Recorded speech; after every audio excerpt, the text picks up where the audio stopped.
and I am the chairwoman of the Muwekma Ohlone tribe of the San Francisco and Oakland Bay Area.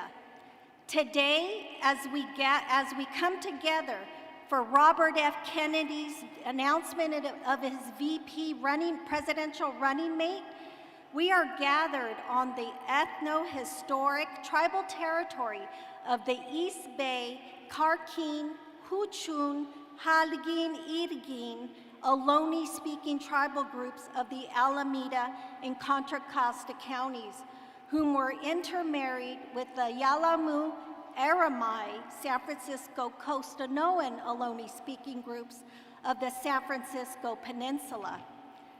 These are the direct ancestors of the lineages enrolled in the Muwekma Ohlone tribe.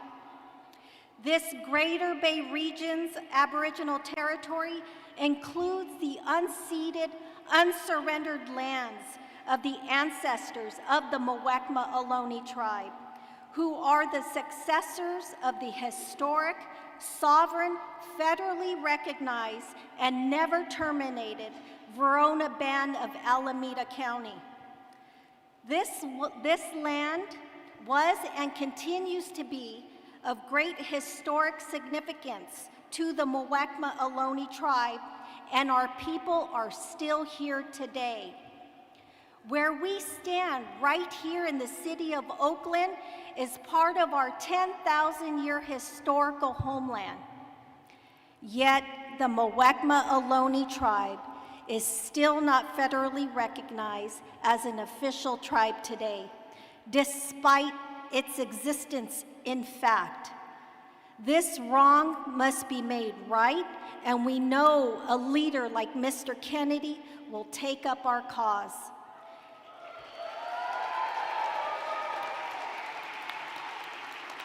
It is time we stop the continued political erasure of the forgotten tribes of California and others across the country.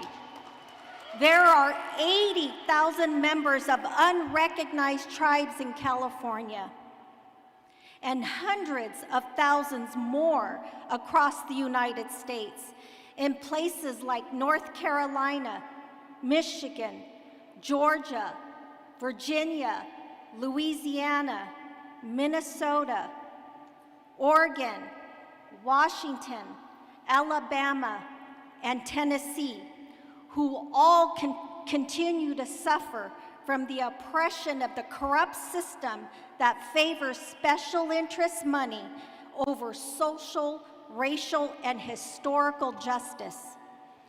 Our people are suffering. We need leaders with ethical and moral courage that Robert Kennedy Jr. has. In order to stand up for what is just and what is right, Robert Kennedy Jr. has protected the rights of indigenous people for over 40 years, and we believe in him to build on that legacy. We believe that he can and will help bring prosperity to Indian country and restore the trust between the first Americans and the United States government. That's why I am proud to announce that the Muwekma Ohlone Tribal Council has passed a unanimous resolution to endorse Robert F. Kennedy for the President of the United States. We know that this is a pivotal moment in our history and for this country, and that Robert Kennedy Jr. is that person to lead us into a brighter future. Change won't magically come to our people. It must be fought for, pushed for, and sometimes even bled for. Bobby Kennedy's father fought for us. His uncle fought for us, and they both bled for us while reaching for justice on so many fronts, and justice was nearly within their grasp. Mr. Kennedy, my people are praying for you. We're praying that you will continue to have the courage to speak the truths that bring justice to all peoples. And in this moment of pronounced political polarization, we pray for your safety and protection. I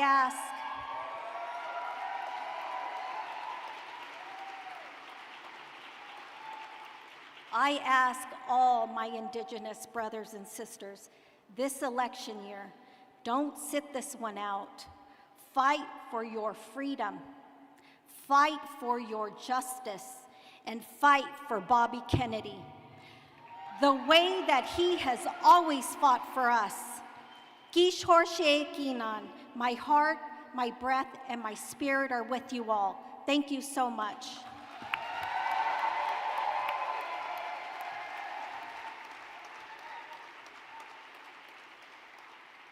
Hoshetruhi, Ganakraka, Joey, Ganahini, Dolores Sanchez, Julia Lopez, Geraldine Lopez.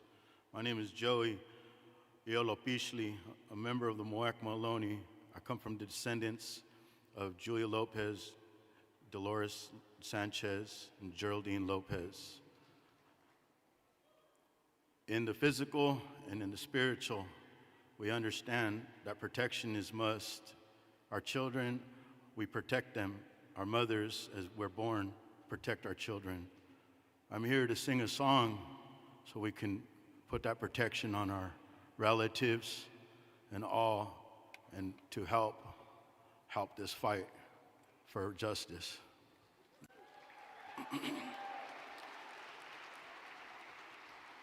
These songs were borrowed and taught to me by allies of our Miwok, Nisenan people, Razzle Dazzle, and Zaya. Blessings. Hosher Chuhi.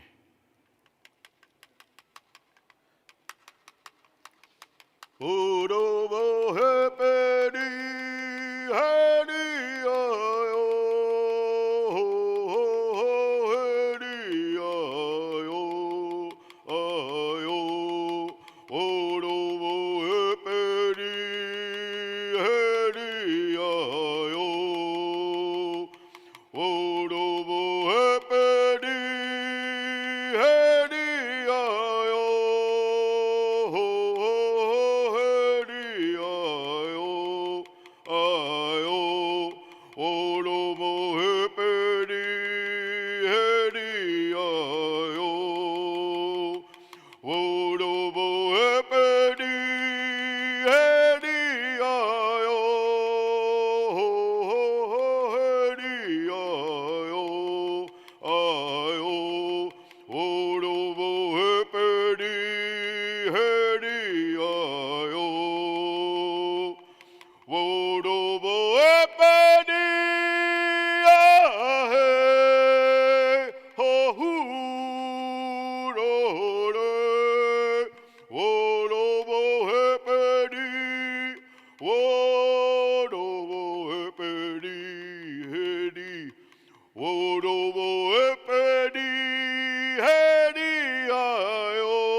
California, Northern California, can I hear a oh? Oh! Hear it louder, we need to raise the ancestors. Can I hear a oh? Oh, oh, sure, Chewy. You have a good day. Today is a beautiful day.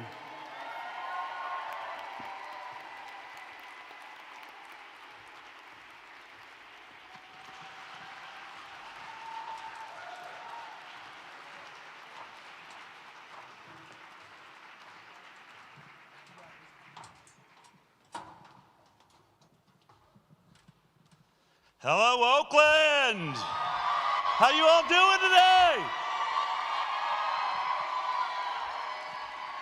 My name is Del Bigtree. I'm the Director of Communications for the Robert Kennedy Jr. Campaign for President of the United States. I just want to take a moment to say what an honor it is to work with one of the most beautiful people on this planet. One of the greatest environmental attorneys the world has ever known, fighting for people his entire career against corporate corruption, corporate toxins, polluting waters and oceans. He started the River Keepers and the Water Keepers to protect our environment. We now live in a toxic world. Over 260 toxic poisons found just in the umbilical cord of pregnant women here in the United States of America. And why are they there? Because our regulatory agencies have never done their job to protect us, but instead have been protecting the corporations from us. That is not the United States of America. That is not we, for, and by the people of America. And we've watched, over the last several years, two incumbent presidents, really, and here we are, watching trillions of dollars move to the ultra-rich while the middle class struggles to pay our bills, to go on vacation, to have that pursuit of life, liberty, and the pursuit of happiness. And now we have an opportunity. Someone that is blowing all of our minds when he talks about all of the issues of our time. So many of the cameras that are lined up here today will call and ask, what is your strategy? We know that mainstream news has been trying to black him out, but yet he's now #1 amongst independents across the United States of America, which is now the largest party in the United States of America. That's how disenfranchised we are. #1 amongst those under the age of 35 across America. And why? What was the strategy? I'm going to lay it on you right now. It was actually very simple. We're going to let him speak his mind. He's going to speak in long-form podcasts and interviews, giving the full concept of where his ideas are coming from.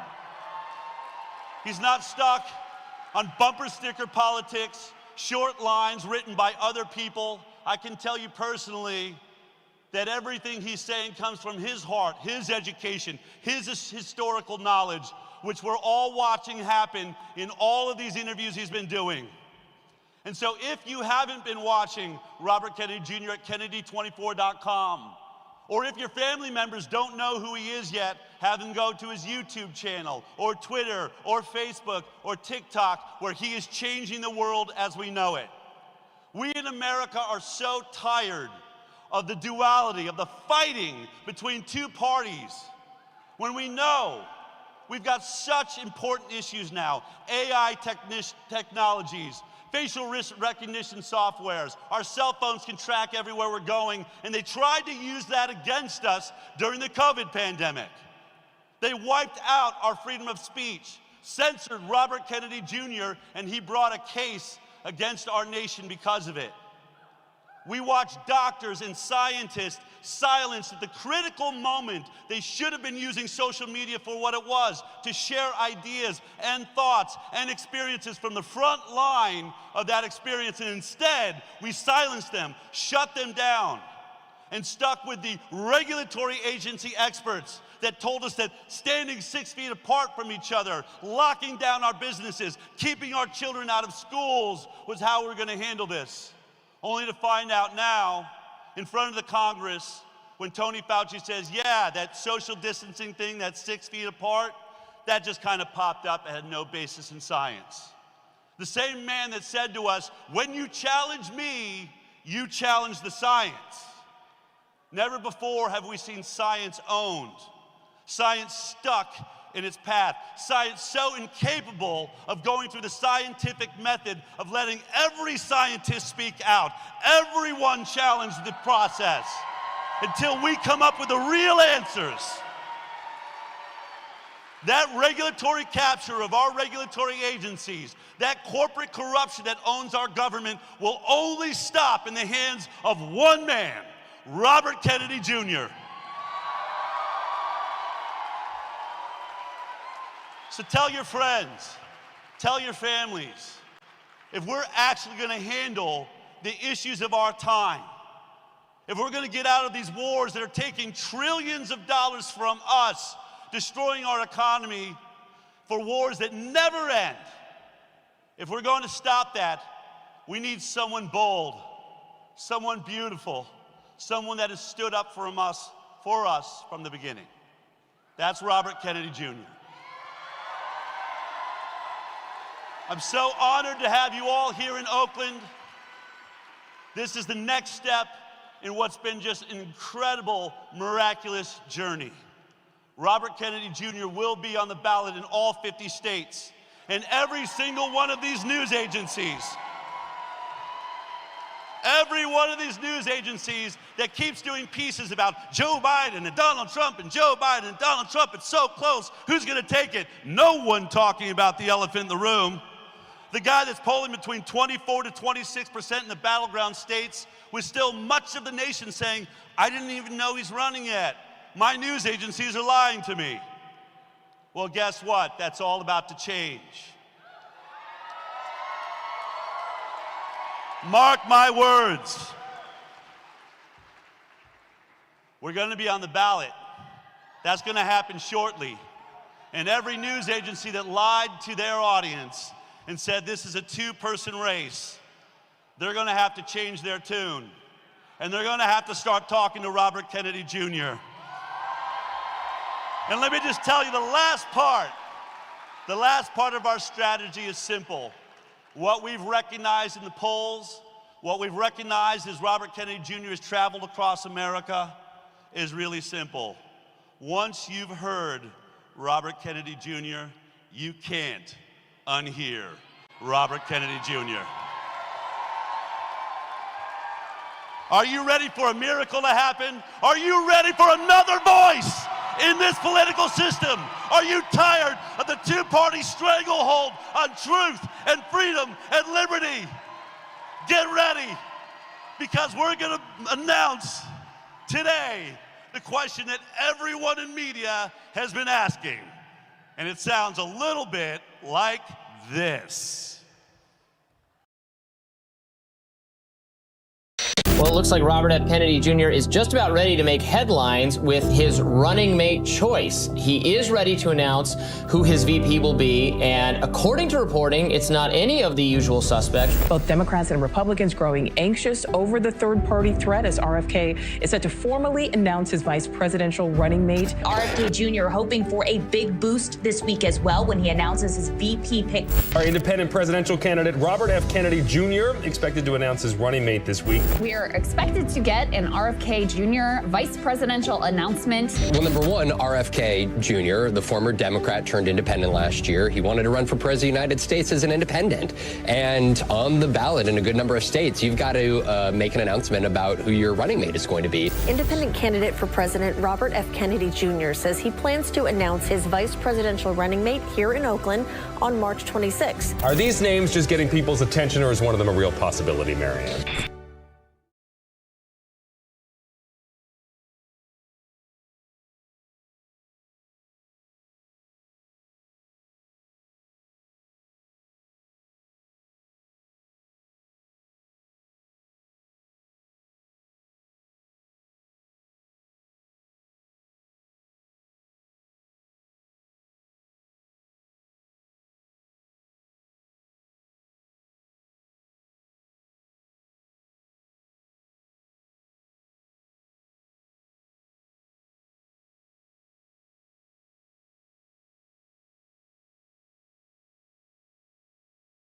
So I hate to be a Debbie Downer, but I have a story to tell, and I think it's one that a lot of you will relate to. 2015 was an extremely challenging year in my house. I was experiencing a wide range of symptoms, including rashes and neuropathy and some eye issues. At the same time, my son had crippling migraines and ADHD. My daughter had digestive issues that were making her so miserable. All of us were on various medications, none of which were particularly helpful, and actually in my case made things considerably worse.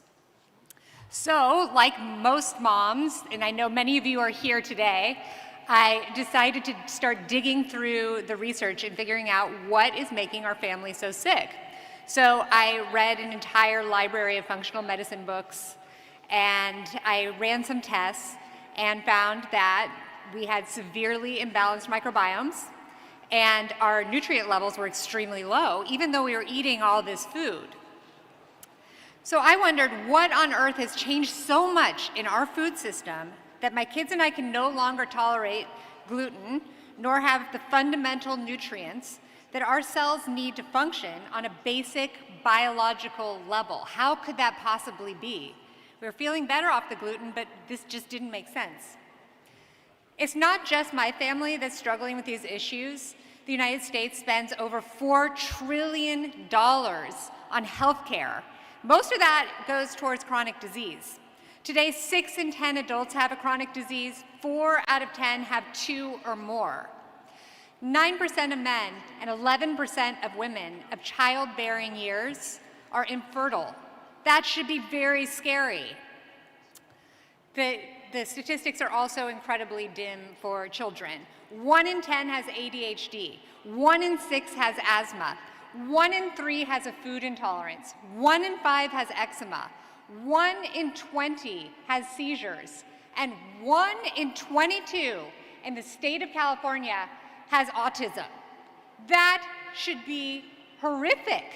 That number in 1970 was 1 in 10,000, by the way. What the government, media, and universities won't discuss is that our food supply is literally covered in carcinogenic, endocrine-disrupting, microbiome-destroying pesticides. Our farmlands have become a dumping ground for toxic chemicals that our regulators either refuse to test, or they do test and then they lie about what they found. The pharmaceutical giant Bayer purchased the agricultural chemical company Monsanto in 2018. Yeah. And so now a pharmaceutical company effectively owns our food supply. So I have to ask you, what incentive does Bayer possibly have to keep our population healthy? This is the same old story of the prioritization of corporate profits and bureaucratic power over our basic right to human health. It's enabled by full regulatory capture of our food and farming system, and it must stop immediately, and Bobby Kennedy's the only person who can do it.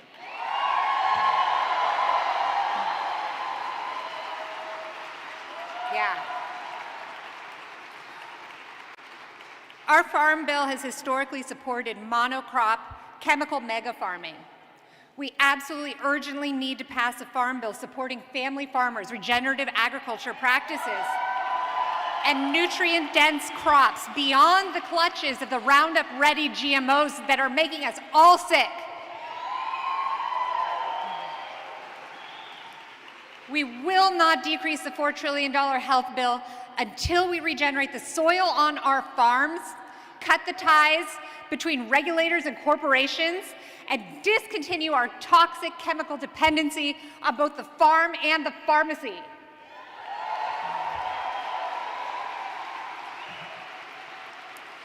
Kennedy's promise to unravel corporate capture will help end this chronic disease epidemic.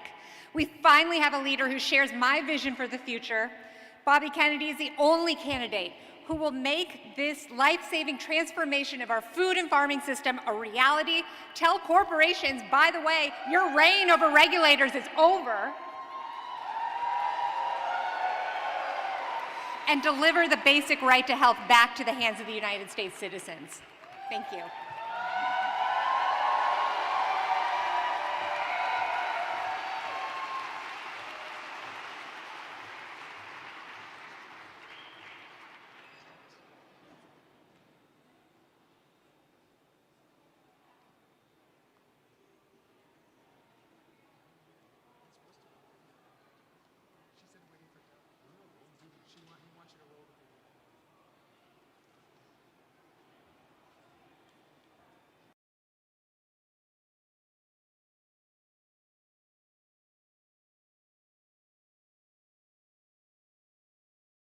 Mr. Kennedy, Bill created all this. Bill Scott. Welcome, Mr. Kennedy. This this beautiful farm, which is an organic farm in the middle of what people would call a blighted community. The things that we're dealing with as Black people in our communities is a result of racism, redlining, all those different things that kept our communities at ill health. The food is sick that our community is getting because it's coming from big ag. The African American communities are food deserts. You cannot get good food here. You look at what Black kids are eating. They're drinking big gulp Coca-Colas and they're eating Twinkies and processed foods. Mr. Kennedy's presence and what he's talking about is a perfect example about what we need to do ourselves. He's taking a personal commitment to fight. You got to fight for your land, you fight for your business, you fight for everything that's of interest to you. We not only have to give people access to healthy food, but we need to just get rid of all the bad food. The chemical food, it's not food, it's just filler with poison in it. I'm Robert F. Kennedy Jr., and I'm running for President of the United States, and I approve this message.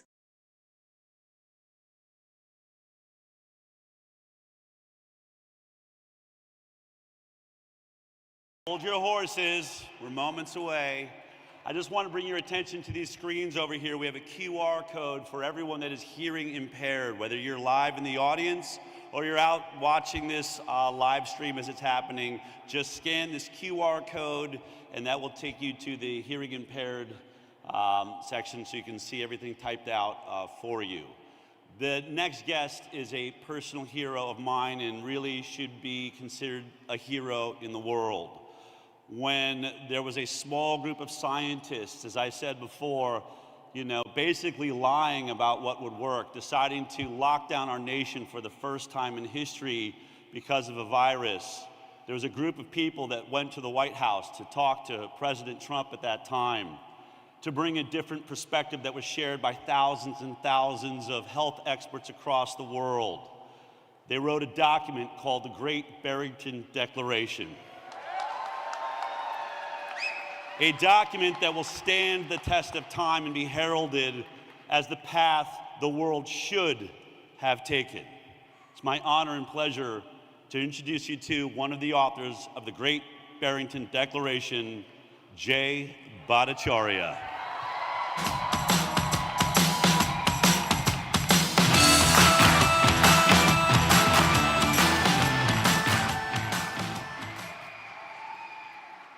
Never given a speech at a political rally, but my God.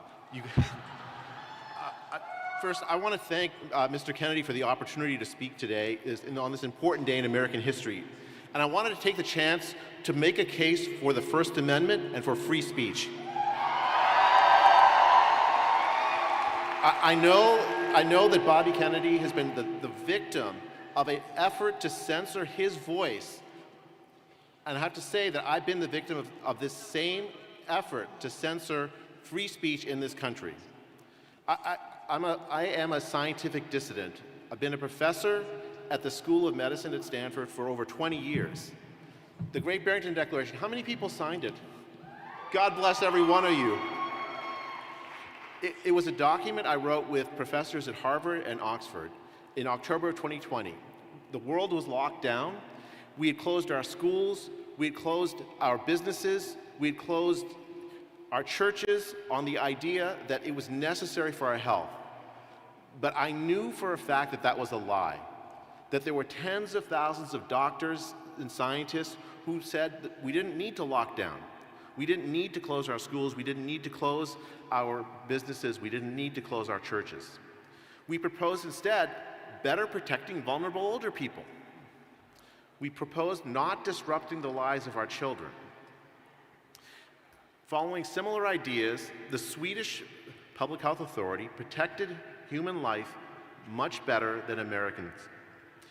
In fact, they have among the very best outcomes in protecting human life during the pandemic without lockdowns, without disrupting the lives of our children. Their kids suffered no learning loss at all during the pandemic. Their elderly were protected better, and their young people lived as close to a normal life as possible. Lockdown California, my kids didn't see the inside of a classroom for a year and a half. Florida opened its schools, and they have higher life expectancy and better outcomes, economic outcomes, psychological outcomes, and health outcomes than California did locked down.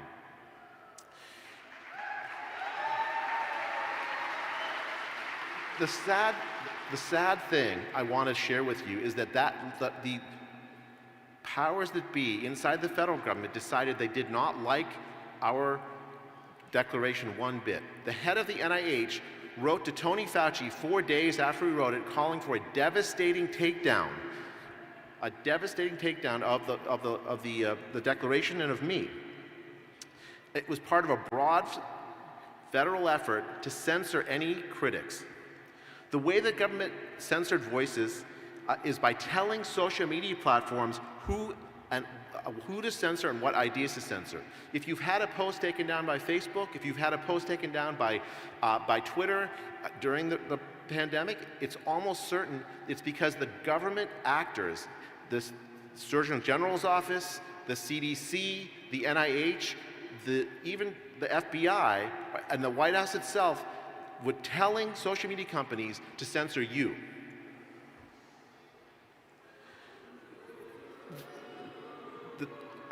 The good news is we now know what they're up to.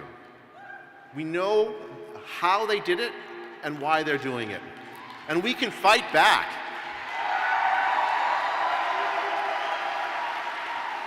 We have the Twitter files which told us what they were doing. We have court cases. A federal judge declared what they were doing an Orwellian ministry of truth. It's the kind of thing that should never happen in a country with the First Amendment, but it did. So, what's the punchline? Free speech is essential for our health. Free scientific...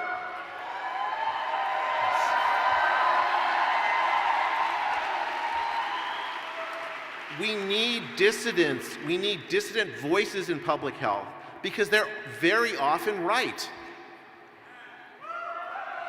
The government censored because it knew it was wrong. We need people like Bobby Kennedy and any other politician that wants to support free speech. We need those voices to restore the First Amendment in this country, because that is how we protect our health and how we protect our democracy. You know, I work in public health, and I don't believe that public health should be political. So I'm deeply uncomfortable. I want to say public health should be suitable equally for Democrats, for Republicans, for independents, everyone alike.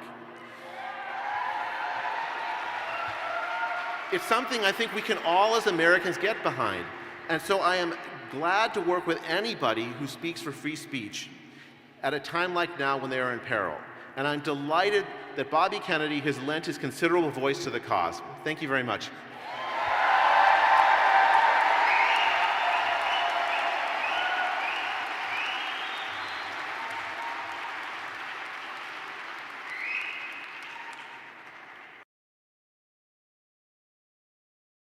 I feel like the whole country needs to know what's going on here. It's bigger than alarming. This is the worst I've ever seen it. I witnessed this dystopian nightmare of this uncontrolled flow of desperate humanity crossing the border and converging here because of misbegotten policies by high leadership of the United States. When President Biden took office, he signed some executive orders that basically halted all wall construction. It put our agents at risk, it put the migrants at risk, it incentivized the profit making for the smugglers. At the end of the day, this is a business. Billions and billions of dollars every month are earned from transporting people across into the United States. These kids are being exploited all along this track. There's nothing humane about any of this. In this room, obviously, we designed it to be as comfortable as we can possibly make it, because the reality is no child should ever have to come to this exam room. Señora y mi hija están conmigo. Mi hija de 18 años. No sé dónde está. Estaba contigo. We see a lot of violence as people are making across the border through Mexico or their countries. We see that devastation in the human lives. What happens if the family doesn't have the money to buy the plane ticket? Well, FEMA reimburses us. We can buy the ticket and So you buy the ticket for them? Yes. They were told they could get a bite at the American dream here, and that dream becomes a nightmare along the journey.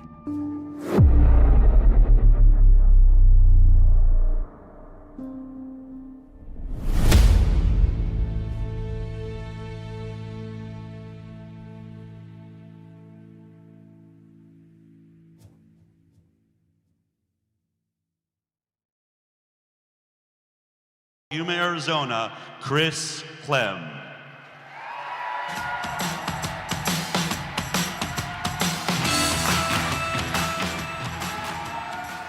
Hello, everyone.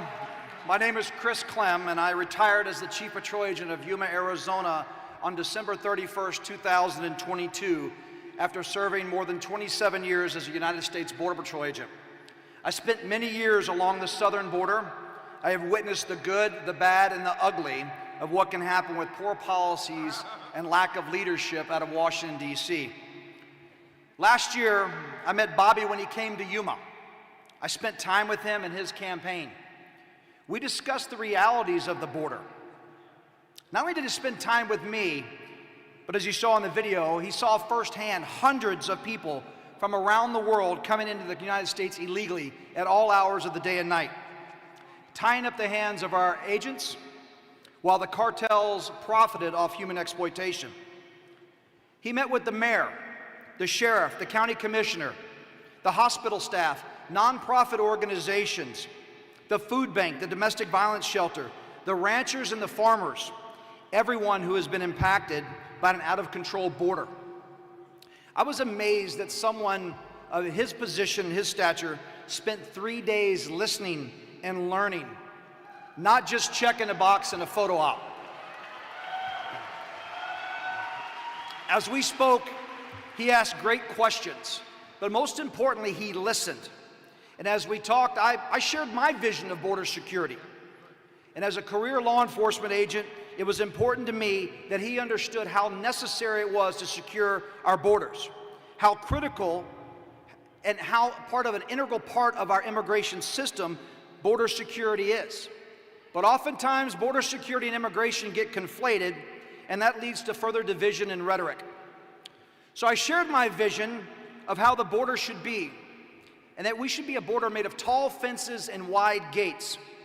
The tall fences represented the border security system, the right infrastructure where it is needed, the technology to aid and assist our border security agents along the border and at the ports, personnel to conduct our very important security mission and backed by strong policies. But equally important were the wide gates. The wide gates are our legal and lawful pathways into the United States. Strong and effective policies to allow those to come legally, more efficiently, to enhance and strengthen our commerce, to allow trade and travel to flourish, clear up the enormous backlog for those who are following the rule of law, more efficient means so people can come in who want to add to our way of life. People shouldn't wait years or a lifetime to be able to come to our country for the right reasons. And if our current workforce cannot provide the means for businesses, big or small, we need a better way to recruit and attain foreign workers without bankrupting small business with overregulated, antiquated systems. I believe Bobby sees this problem as an opportunity. He saw firsthand how important it was to secure our border. He saw the need to clean up the current immigration system. And I know, living along the border for many years, that a secure border is a safe and healthy border for both countries. That people should be able to come back and forth through the ports of entry to see family and friends and feel safe when doing so. And as someone who's been around the world like Bobby, he knows working together with Mexico will be key. Being a beacon of hope for all of those around the world is a tenet of our country, but so is the rule of law. So consequences are necessary for those that take advantage of our system and the people along the way. And no doubt, I believe he knows transparency and accountability of our government is important to regain the trust and credibility of the American people.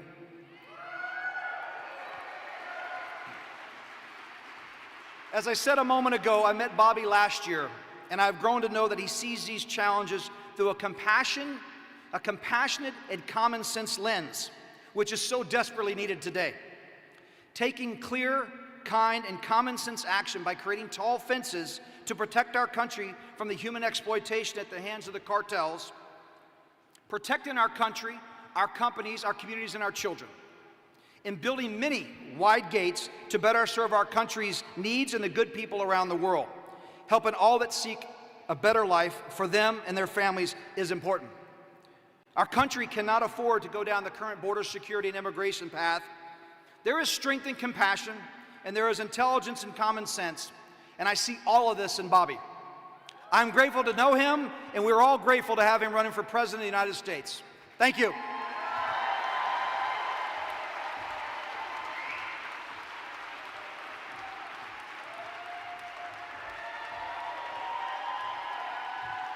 Everybody, I'm back, but I'm only here for a quick second, and it's just to introduce someone else who is so very important. We have a very important speaker coming up next. The name is Callie Means, and I love the last name because this guy means so much to us. He is actually the co-founder of TrueMed, and TrueMed is what we need in our lives to understand about the food and the pharma companies.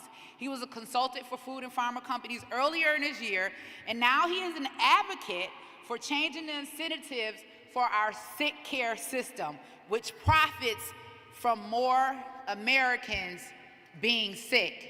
Guys, without further ado, Callie Means.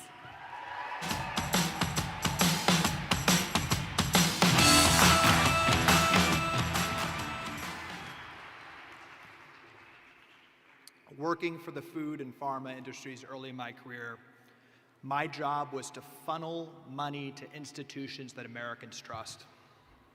We funneled money to civil rights groups. In return, the NAACP said it was imperative to keep Coca-Cola on food stamps. They actually said it was racist to take ultra-processed food and soda off of food stamps, and today soda is the #1 item purchased with that program. We funneled money to medical organizations. The American Diabetes Association, of all groups, took millions of dollars from Coca-Cola, and they said small cans of the drink was a good choice for diabetics. The American Academy of Pediatrics, 80% of their funding comes from the pharmaceutical industry. We funneled money to researchers. I was shocked as a junior employee to be communing with top professors at Harvard and Tufts Nutrition School. I found that 11 times more funding comes from the food industry for nutrition research than the NIH. I found out that more than 50% of the Harvard Med School budget touches pharma in some way. We funneled money to the media. Pharma funds over 50% of all TV news funding, and I realized that wasn't to influence consumers, that was to influence the news itself. That's why during COVID, which was essentially a foodborne illness, this was really a condition that did not kill metabolically healthy people. There was no curiosity, no reporting on that. Of course, it was just a pharmaceutical solution that was talked about. We funded politicians. The healthcare industry funds politicians with direct donations 5x more than the oil industry, 3x more than any other industry. And we funded the regulatory agencies. The FDA itself, 75% of their funding comes not from taxpayers, but pharmaceutical companies. And I can tell you from being in DC, bureaucracies are built to grow. Our system is rigged, and the disastrous ramifications are plain to see. 9 of the 10 killers of Americans are tied to preventable chronic conditions tied to food. 90% of healthcare costs are tied to these preventable conditions tied to food. The statistics are unfathomable. 50% of young adults are overweight or obese. 33% of young adults have prediabetes. 25% of young adults have fatty liver disease. This is a moral stain on our country. The childhood obesity rate in Japan is 4%. We're committing genocide against our children. Why is the healthcare system letting this happen? There's one simple reason. Every single institution that impacts your health is incentivized for you to be sick and incentivized against you being healthy. That includes medical schools, insurance companies, pharmaceutical companies, and hospitals.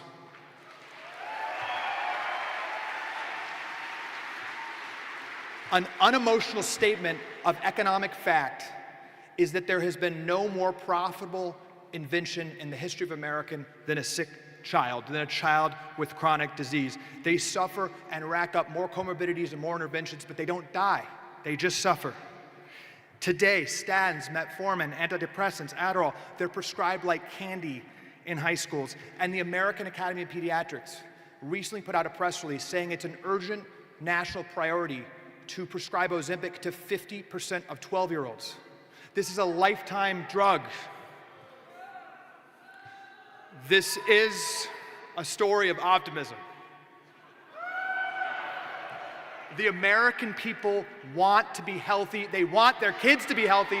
They want to thrive. The incentives are stacked against us. They've been stacked against us quickly, and they can change quickly with leadership.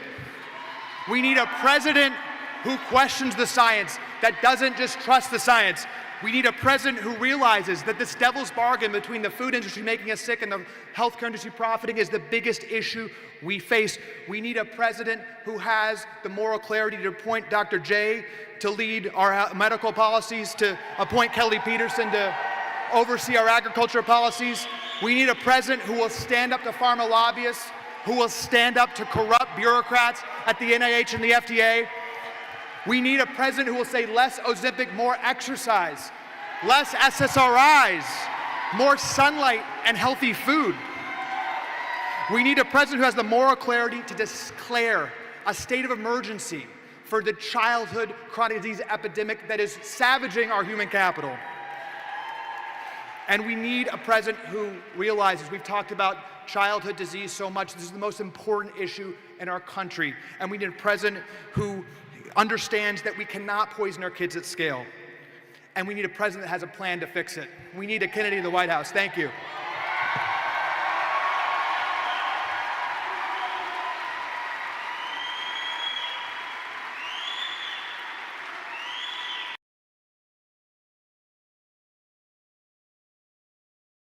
The group that control it.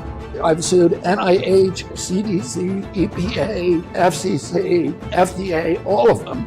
I've brought many suits against the Department of Agriculture. The USDA represents and promotes the interests of big factory farms, of industrial agriculture, of big companies like Monsanto, Cargill, Tyson's, Purdue, and the big petroleum fertilizer companies, in other words, the oil companies. And they really, USDA operates full-time to punish and destroy the small farmer in this country and to promote the mercantile interests of these big industrial agricultural interests. Americans can see the corruption, and we all have this feeling that this system has been rigged against the American middle class. They're strip mining the wealth from the American people and destroying the health of our children and causing this chronic disease epidemic that is the biggest blight on the American middle class in our country, and that it's being used to benefit this oligarchy, this new corporate kleptocracy.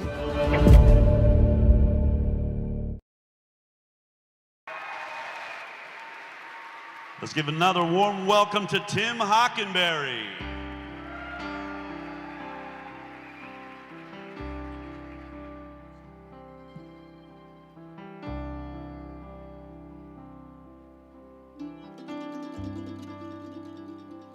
As I went walking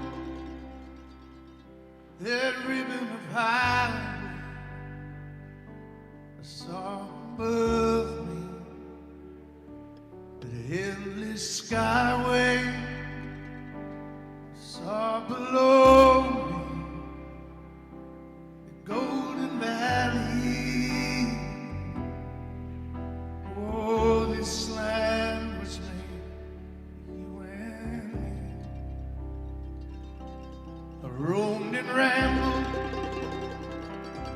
I followed my footsteps to the dark and sands of diamond desert. All around, the voice was calling. Oh, this land is made for you and me. Sing with me now. This land is your land.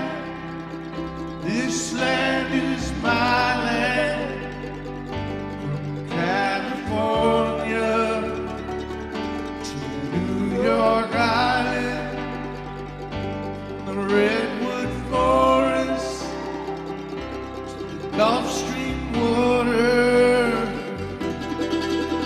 Oh, this land is made for you and me.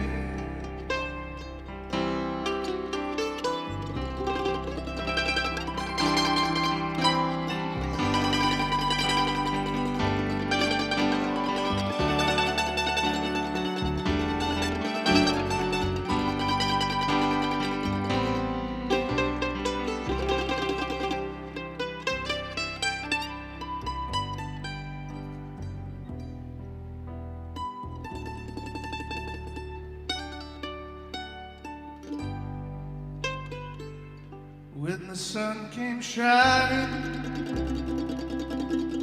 I was strolling, the wheat fields waving, the dust clouds rolling, the voice came chanting, the fog was lifting. Oh, this land is made for you and me. Sing with me. This land is your land. This land is mine. From California to New York Island, the redwood forest, the Gulf Stream water. Oh, this land is made for you and me. I say this land is made for you and me. I mean everybody in this land is made for you and me. Oh, I mean for you.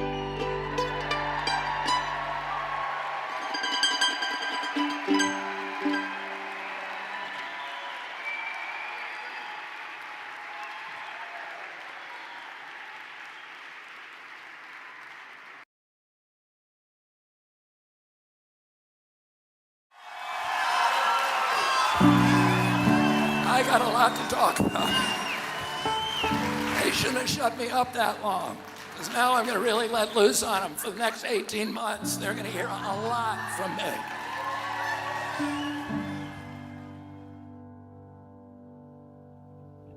We've used our editorial judgment in not including extended portions of that exchange. I don't know how we're going to reach people now. I know that there's a lot more availability of press now that I've announced, so that I'm going to be able to talk to people that I haven't been able to talk to for 18 years, that I've been censored in talking to. If we can't have a common consensus about what is true and what is not true, we're going to be at each other's throats. And then the government's remedy for that is silencing people who disagree with the official story and marginalizing them and vilifying them and gaslighting them and, making them pariahs. How can the Kennedy campaign today in the face of all this hostility? So far, the internet has been our friend to some extent because it is in our hands and it's possible for us to live stream. It's possible for us to get our own message out, even though every other website out there seems to be hostile and intent either on censoring that message or directly attacking their agenda. Until they turn the internet off, those are the means that can be used to keep this campaign going, And if they turn the internet off, then we're going to have to rely on face-to-face communication. I look at this crowd, I see all the flags of Europe. I see people of every color. We're living in a sea of propaganda and censorship. And when I look at the media, it's all these narratives. They all want you to get to think and act in a certain way.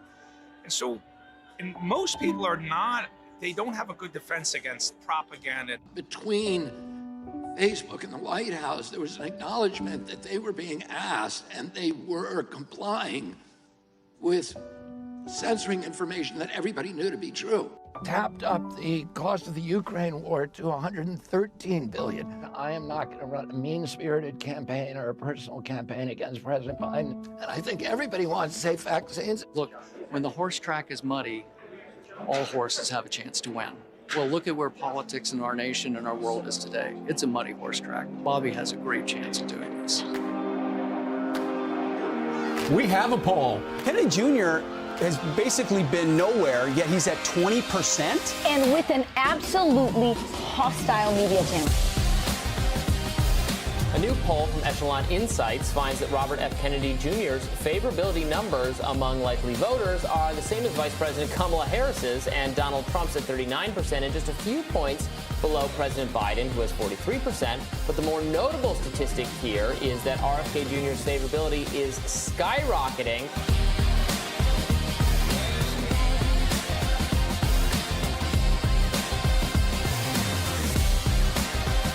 I think a lot of Americans are really interested in somebody who will tell them the truth. And if I'm right about that, then, this election will have a happy ending for me. And if it's not, I'll still have a happy ending.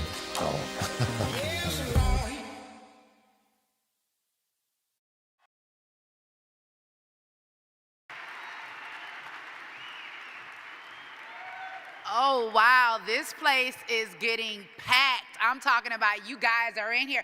How are you feeling so far? Are you loving it? Wait, let's try this again. I've got another question. Are we taking Bobby to the White House?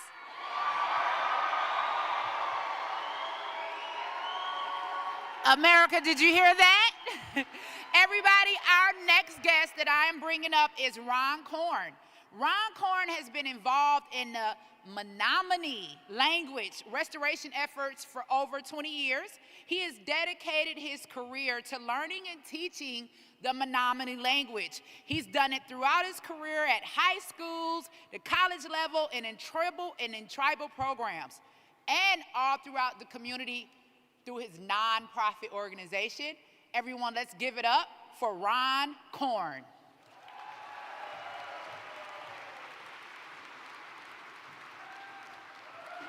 Nahau nature matnamin ewok, netanawe makanuk, mishik maoni wiok e hiosa itua. Yope yos and cotton no watch kakikitim and e sekimuka e hios. Nene ayawi and ayah mut sakwit, taminaka o matnamin e hake ne wapium. Awasan ne totam, no nat, ni wopit te shiwinini, ni kia, kishitna te shioki, ne matamosa maya awasesa, ni anen ni chianok, ne tatnawok tatino ne kut nosisa. Hello, everybody. How are we feeling today?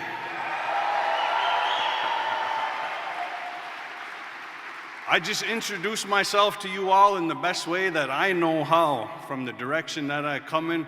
And I'm more than happy to be here to offer these words to start this campaign out.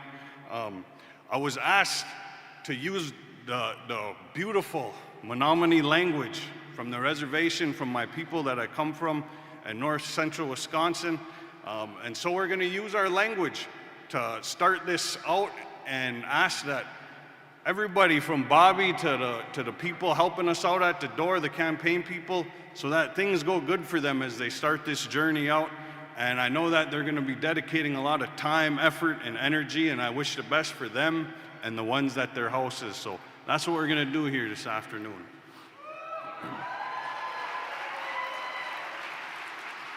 Nahau, eno te hayane kut ke samanato, ke masa masanawak, koko masa manawak.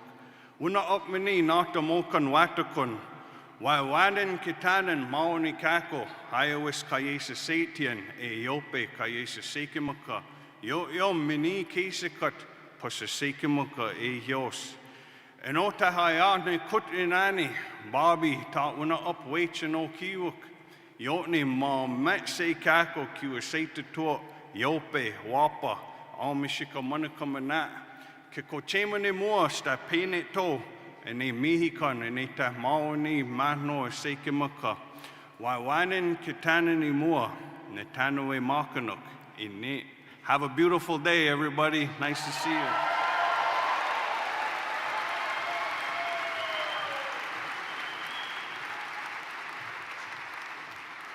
And we're going to keep this right on going. We have an awesome, awesome performer coming up. She's going to sing for us. She's noted to be from the Hill House. And I don't know if you guys know about the Hill House, but the Hill House was recognized by Ronald Reagan for the work that Ms. Hale did in the community. So everyone, without further ado, I'm going to introduce this wonderful, wonderful performer, Mika Hale.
From sea to shining sea.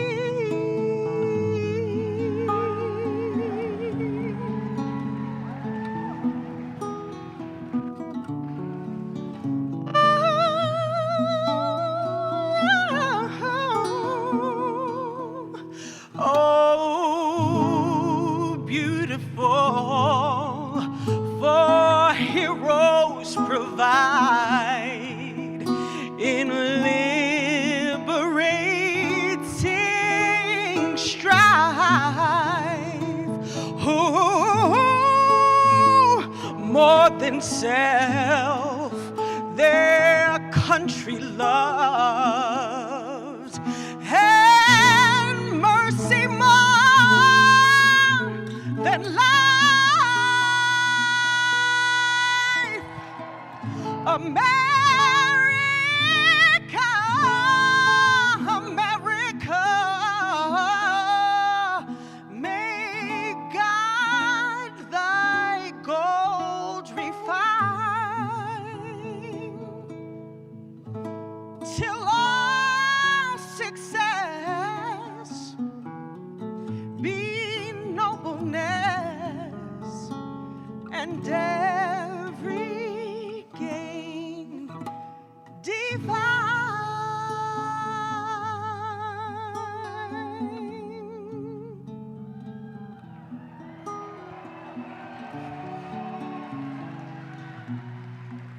Every gain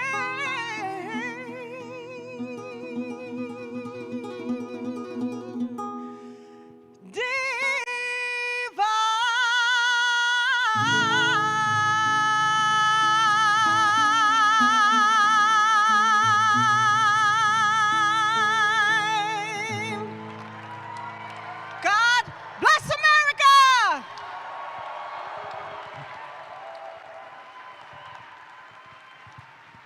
Ladies and gentlemen, please welcome to the stage the Chief of Staff for the Kennedy campaign, Miss Bridget Rasmussen.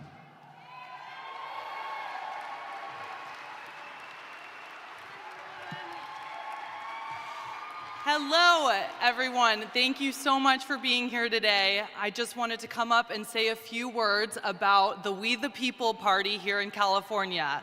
Who's heard of We the People? Woo! Awesome. Amazing. So as an independent candidate, Bobby does not automatically appear on the ballot here in California. So we formed a party called We the People in order to get him ballot access here in California, which also happens to be my home state. I'm actually from San Francisco, so just across the bridge. So we've got dozens of volunteers here. They all have green badges, and they can all walk you through the steps in just a couple minutes to register for We the People. And that's how we're gonna get Bobby on the ballot in California and eventually get him in the White House. So, yep. Thank you so much again for being here and being a part of this historical day.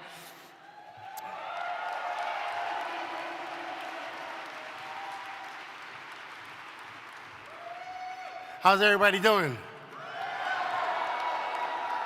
There's a lot of energy in this building. Make some noise for RFK. Let's keep the energy going.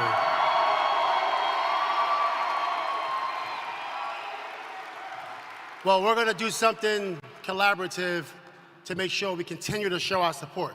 So I want everybody to pull out their phones right now, or in 3 seconds, and I want you to text FUTURE to 20241. Remember, text FUTURE to 20241, and is everybody ready to declare their independence? Is everybody ready to declare their independence? Everybody watching in this audience, once again, text FUTURE to 20241, and we're gonna see you soon.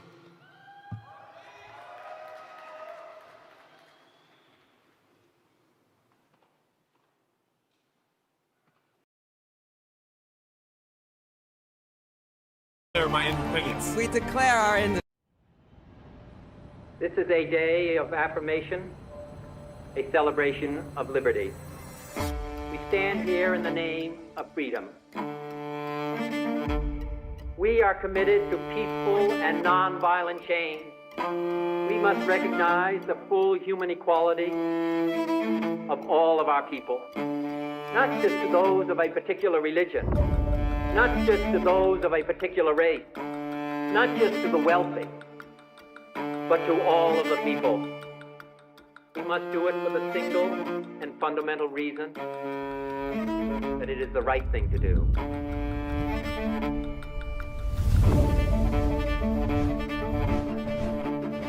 A new twist this morning for the country's most famous political dynasty. RFK Jr. Robert F. Kennedy Jr. independence the presidential on race October 9th in the state of That it's time to heal a divided nation and return the power to the people. Robert Kennedy Jr.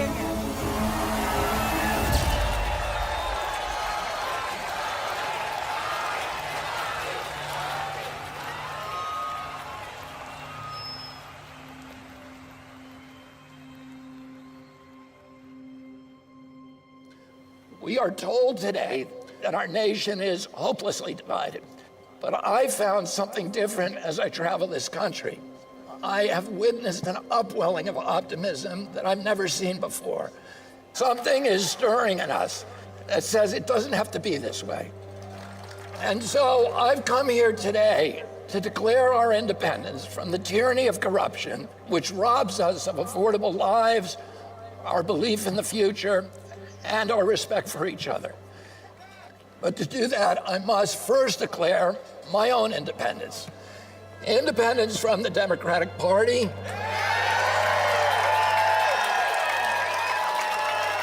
and from all other political parties. I haven't made this decision lightly.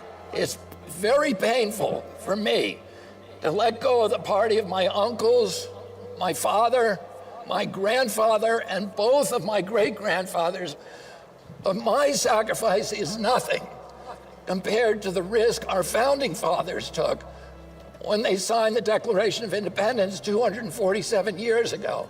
They knew that if their revolution failed, every last one of them would be hanged. They chose to place everything on the line. When John Adams put his pen down after adding his signature to the Declaration, he turned to those present and he said to them, sink or swim, live or die, survive or perish. From this day on, I am with my country. I'm going to make that same pledge to you today so that I can stand before you, as every leader should stand before you, free of partisan allegiance, free from the backroom deals, a servant only to my conscience, to my Creator, and to you.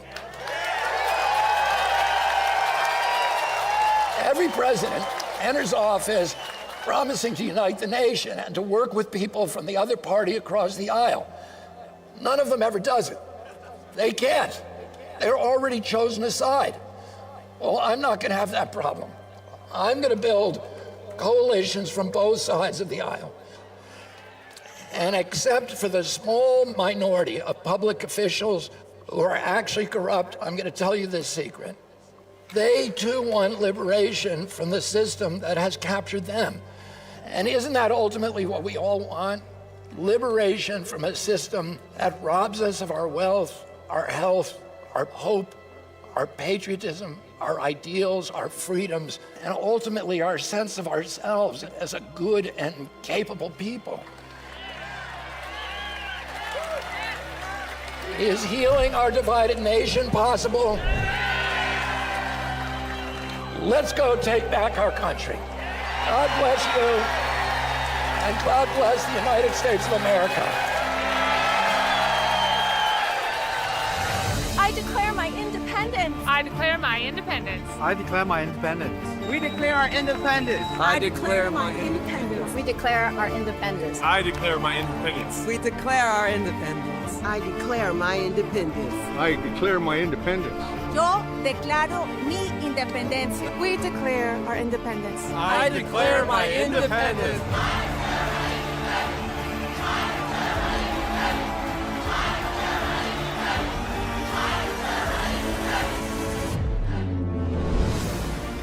Few men are willing to brave the disapproval of their fellows, the censure of their colleagues, the wrath of their society.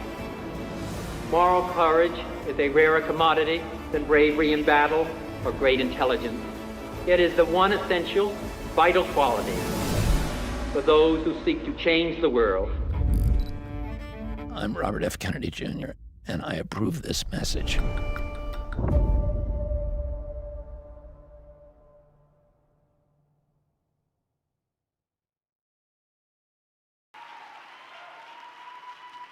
Ladies and gentlemen, the brilliant, the beautiful, the hilarious Cheryl Hines.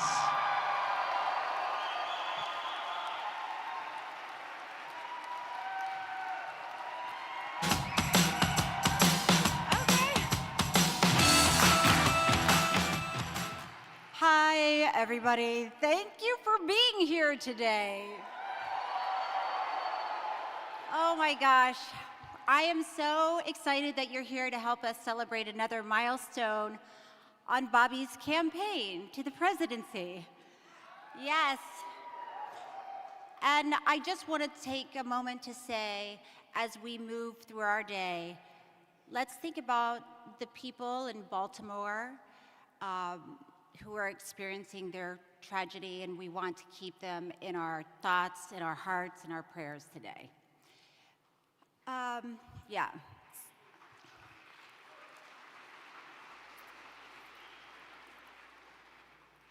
So you're probably here to hear what Bobby has to say today. It's a very exciting day, and you will not be disappointed.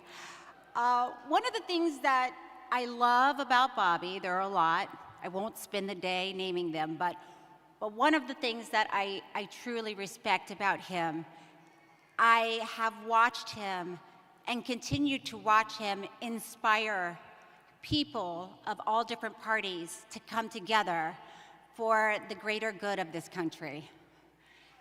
Yeah.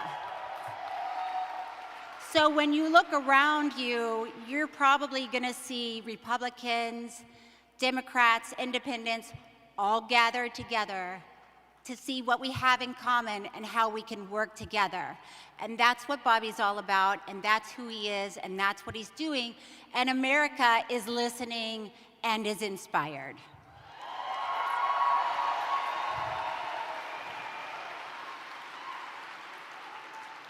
All right, I think we should just do it. Are you ready to hear from Bobby? Are you at all interested to hear from the new VP pick? Okay, well, let's make a lot of noise. I want to really hear how enthusiastic you are about this. Please, ladies and gentlemen, put your hands together for my love, for the next president of the United States, Robert F. Kennedy Jr.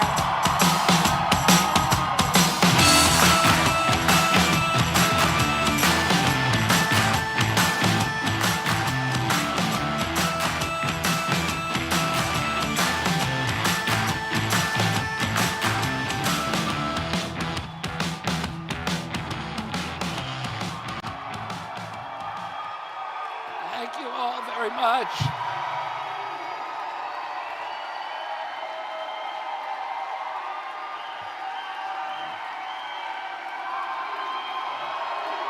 Thank you all very much.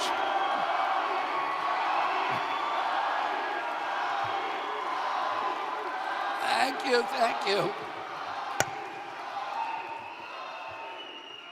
And I want to start out, first of all, for thanking all of you, and thanking Oakland, and thank all of you for being here today.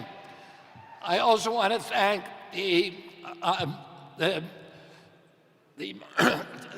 tribal chiefdoms, the Muwekli Ohlone tribe, and the chairwoman of the tribal council for endorsing me today, for putting their faith in me.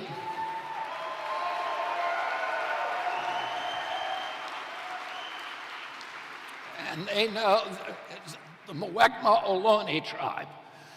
Oh, and they know very much that this struggle for indigenous rights has consumed a lot of my life, my personal and my professional life, and that this work is going to continue when we are in the White House.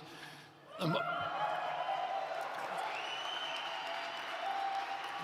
Muwekli Ohlone are one of the many tribes that were decertified during the 1950s and 1960s, and these tribes need to be re-legitimized, and that's something that I will do as soon as I get in the White House. I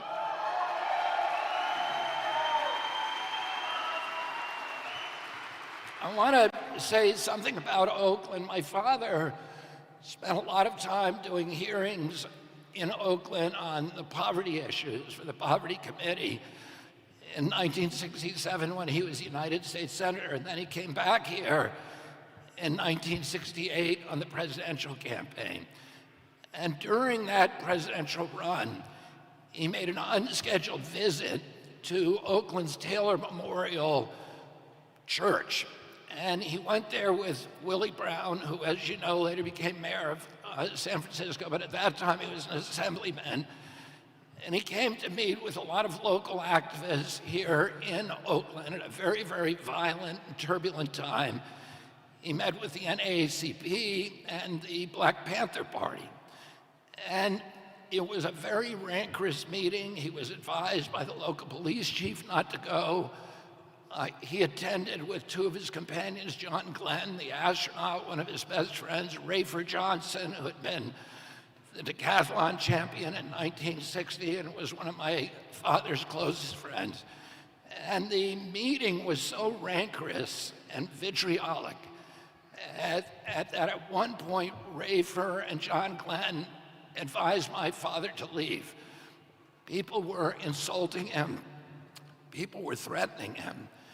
And my dad refused. And he said, this is between me and them. I need to hear them out. I need to hear what they're going to say. And he waited. He stayed throughout that meeting. And the next day, all of the people who were at that meeting signed up to join his campaign. And the Black Panther Party provided his security detail here in Oakland and continued to provide security for him later on in the campaign in his convoys.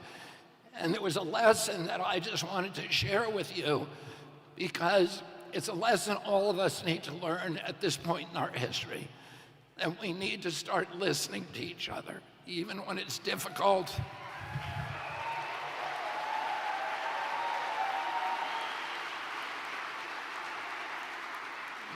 We need to sit through the anger. We need to sit with each other and listen to the feelings and not walk away and not see each other as enemies, but learn to love each other even through that anger and vitriol. We need to start coming back to each other as Americans again.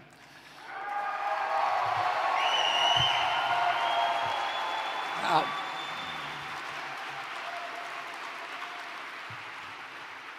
the last time I was in Oakland was when I served on the trial team in the Monsanto cases, and we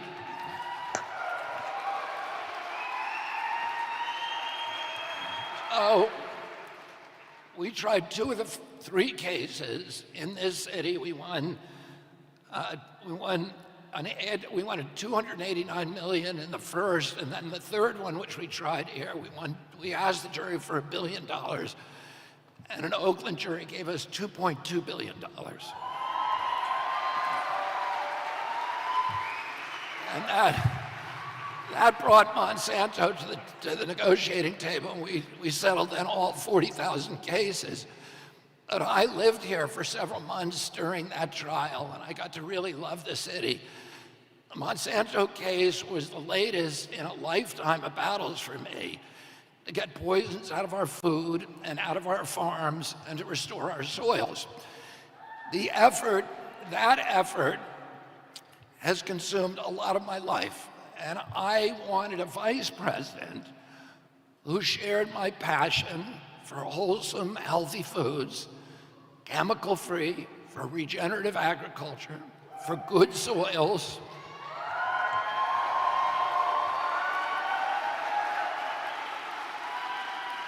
and I found exactly the right person.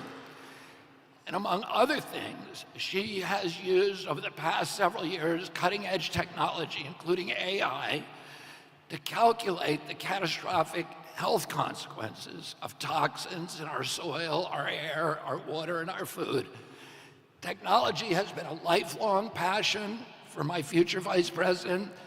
This is important because I also wanted a vice president who shares my indignation about the participation of big tech as a partner in the censorship and the surveillance and the information warfare that our government is currently waging against the American people.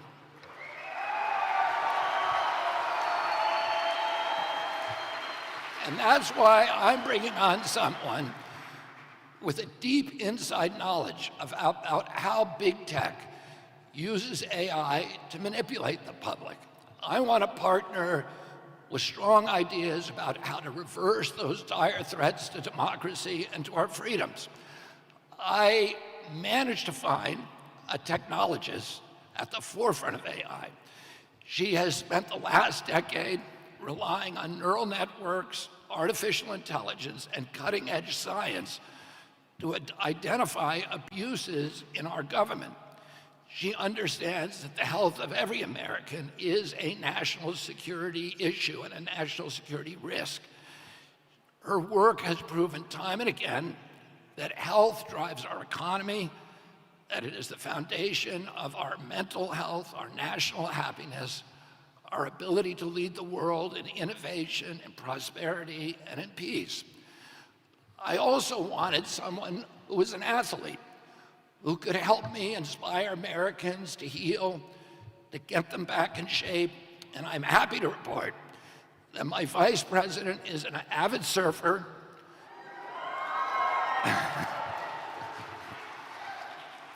who attended school on a softball scholarship.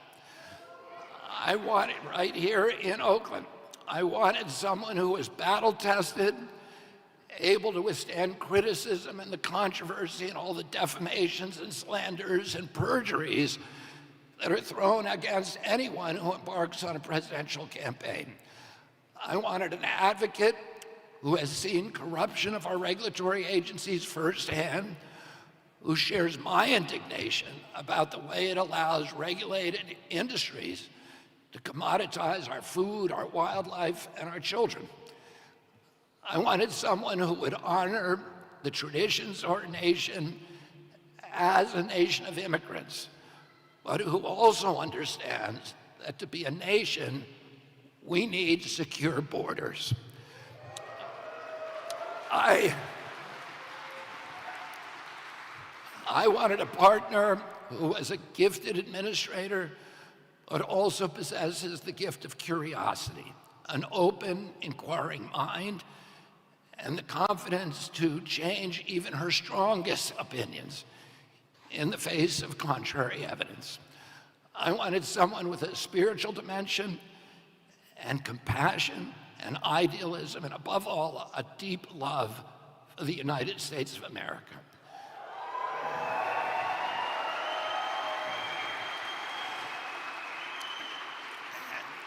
And I found all of those qualities in a woman who grew up right here in Oakland, the daughter of immigrants who overcame every daunting obstacle and went on to achieve the highest levels of the American dream. So that is why I'm so proud to introduce to you the next Vice President of the United States, my fellow lawyer, a brilliant scientist, technologist, a fierce warrior mom, Nicole Shanahan.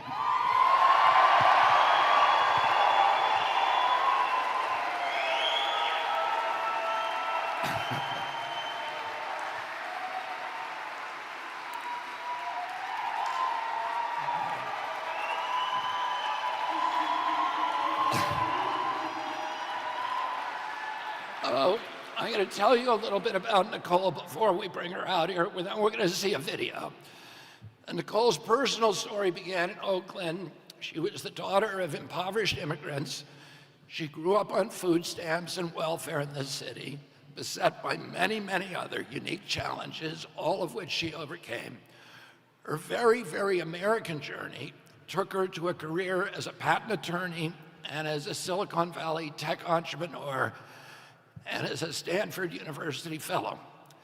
Like many of us, Nicole assumed our government was working for our people, that our defense and intelligence agencies wanted peace, that public health agencies wanted us to be healthy, that the USDA supported wholesome foods and family farms, that the EPA would stand up for clean air and clean water, that the Fed wanted prosperous America, that the Democratic Party was on the side of the middle class, the working poor, and Main Street small businesses, that scientists were incorruptible, and that the science was a search for, an exalted search for the truth, and that the President of the United States could always be counted on to defend free speech.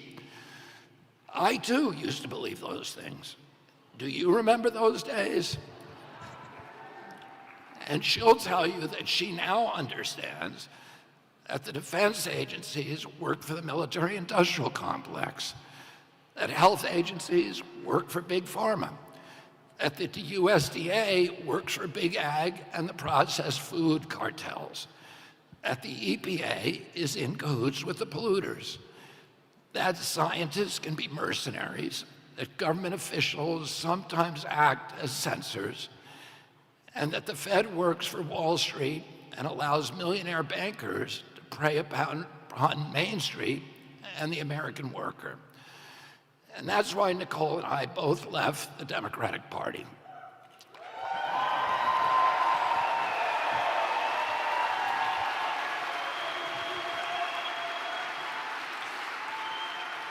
Our values didn't change, but the Democratic Party did. The things that we love are still the same. We love our families, our children, and our faith. We love clean air and clean water and productive soils and good food. We love the wilderness and our Purple Mountains majesty. And above all, we love our country.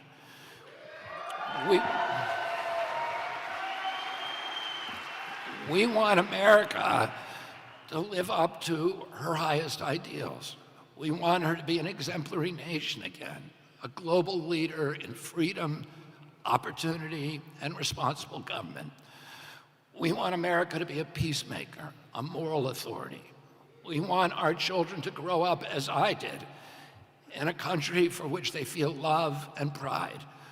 We want them to feel safe and to have every opportunity for dignity, prosperity, and community. We want them to have confidence in their futures. We want them to have the best education. We want America to be friendly to farmers and entrepreneurs. We want America to honor its veterans and its teachers. We want scientists to stand up for science and for truth. And we want our government to defend our right to free speech.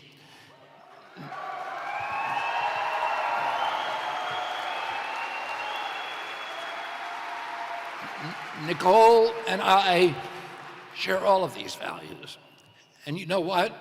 Despite the artificially orchestrated divisions, nearly all Americans share the same values that we do. And I'm grateful that Nicole has put her self-interest aside and made the momentous and very, very difficult decision to embark with me on this extraordinary crusade to win back our country.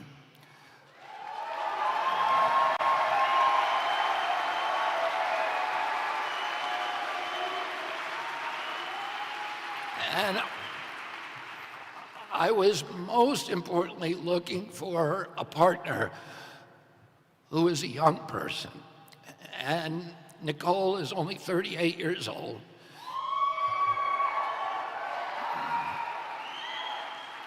And I wanted that because I want Nicole to be a champion to the growing number of millennials and Gen Z Americans who have lost faith in their future and lost their pride in our country.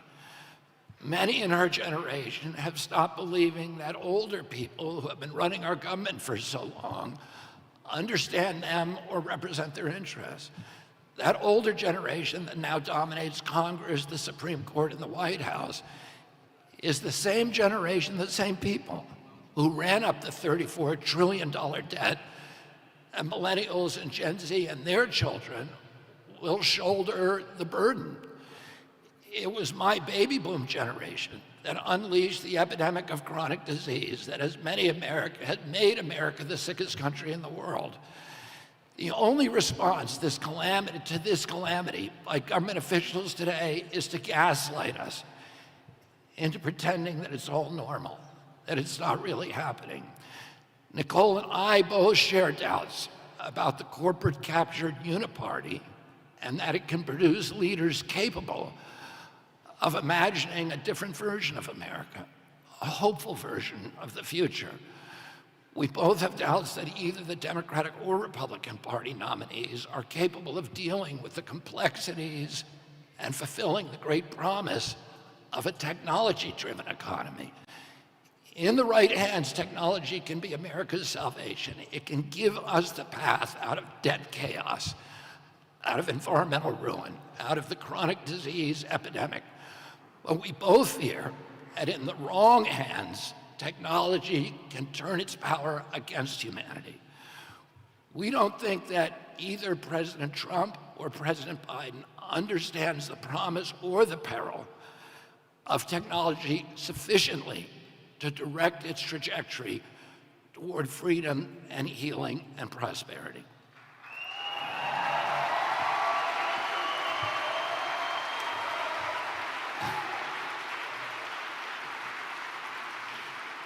And we're now witnessing this dismaying contest between the two oldest presidential candidates in history. Those two men, during their terms as president, both worked to close our Main Street businesses for a year, 3.3 million businesses, with no due process, no scientific citation, no public hearings, no environmental impact statement. They just told us to shut them down. Those policies that both of them engineered transferred $4 trillion from the middle class to this new oligarchy of billionaires. They created 500 new billionaires in 500 days, a billionaire a day. Today, together, they ran up a greater debt than all previous presidents combined since George Washington. Two men with a single term in office each. Now, they don't want us talking about those things. They want us instead to hate each other, to fear the other guy. But to young Americans, they look like two sides of the same coin. If we vote for either of them again, we can expect, and we will deserve, more of the same. The annihilation of our middle class, the further impoverishment of working poor, more chronic disease, more epidemics, more environmental destruction, more debt, more war, and fewer constitutional rights. I've asked Nicole to use the platform of the vice presidency to speak for all, not just young people, but all the invisible, voiceless Americans who feel let down by our government. As your vice president, Nicole will represent working poor who feel forgotten, who sink every day deeper into debt. She's going to fight for all those Americans who know what it's like to skip meals to pay for gasoline, and who watch food prices spike ever higher and wonder how in the world they're going to make it through the grocery store checkout line. I want her to stand up for the children who are receiving substandard educations, and for the veterans who are feeding their families in soup kitchens, and for the 1.1 million American children whose parents served in Afghanistan and Iraq, and who silently struggle with PTSD and with traumatic brain injury. I want her to represent the mothers who struggle to protect their children from bad chemicals, bad pharmaceuticals, and bad food.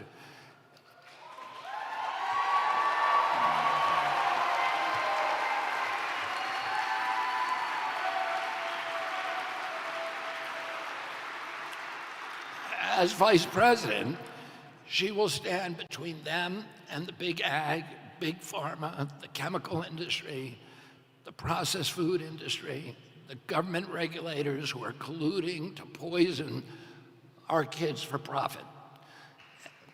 And as vice president, she's going to stand with me against the military-industrial complex.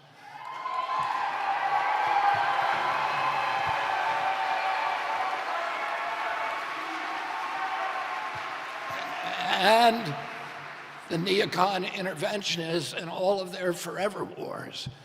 In 1932, Franklin Roosevelt appointed my grandfather, Joseph Kennedy, to run his brand new Securities and Exchange Commission. My grandfather had been a stock manipulator on Wall Street, and FDR wanted a chairman who understood the stock market inside and out as the only person who could reform it. In a similar vein, Nicole will stand up to Silicon Valley, which she knows inside and out.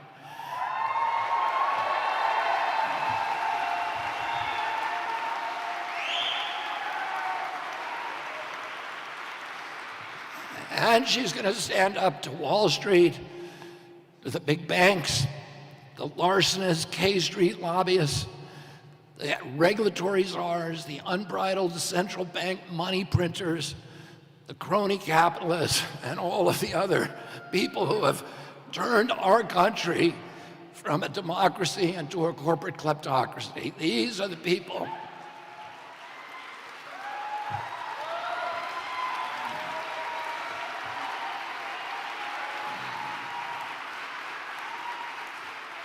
Their cupidity drives our corrupt campaign finance system, which is nothing more than a system of legalized bribery.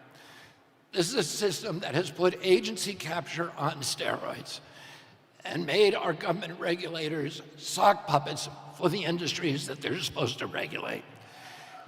The corrupt merger of state and corporate power now straddles our nation's capital like a mythical harpy, sucking the economic, social, and moral vitality out of the nation's polity of free citizens, gorging itself on the bleaching bones of the American middle class. Nicole is going to help me free our country from that predatory cabal.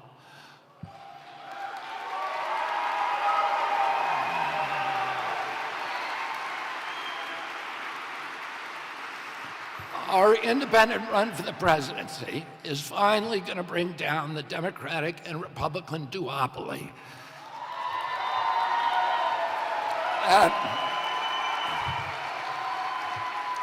That gave us this ruinous debt, chronic disease, endless wars, lockdowns, mandates, agency capture, and the same Trump-Biden uniparty that has captured and appropriated democracy and turned it over to BlackRock, State Street, and Vanguard, and the other corporate donors.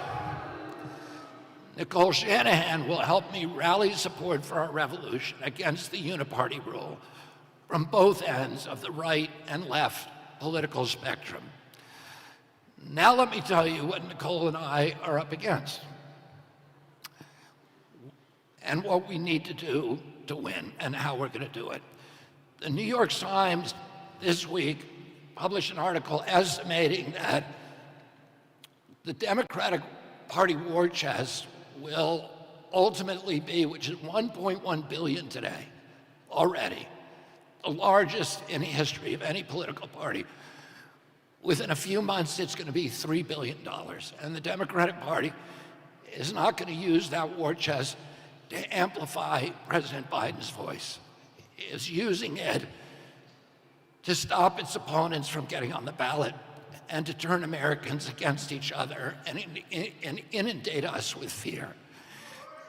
Incidentally, the Republican Party will raise about the same amount.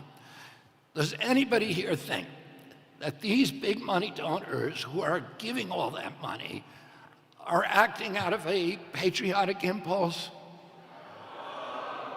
Do you think they're acting out of a humanitarian impulse? No, of course they're not.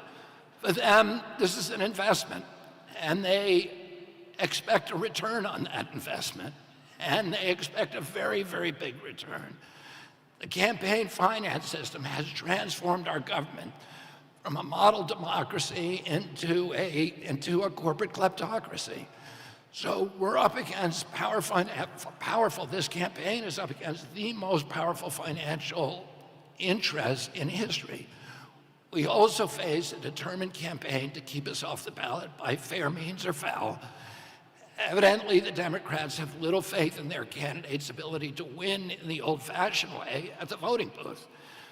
We are going to overcome these financial and legal challenges, but I want to talk about another obstacle that's even more important. It's the obstacle of cynicism. It's the obstacle of fear. It's the deeply ingrained habit of voting for someone you have little passion for because he is the lesser of two evils, because you are so afraid that the other guy will win.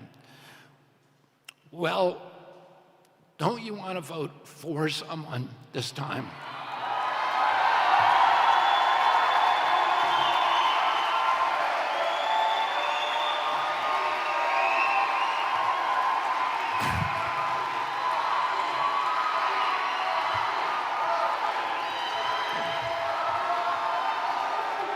And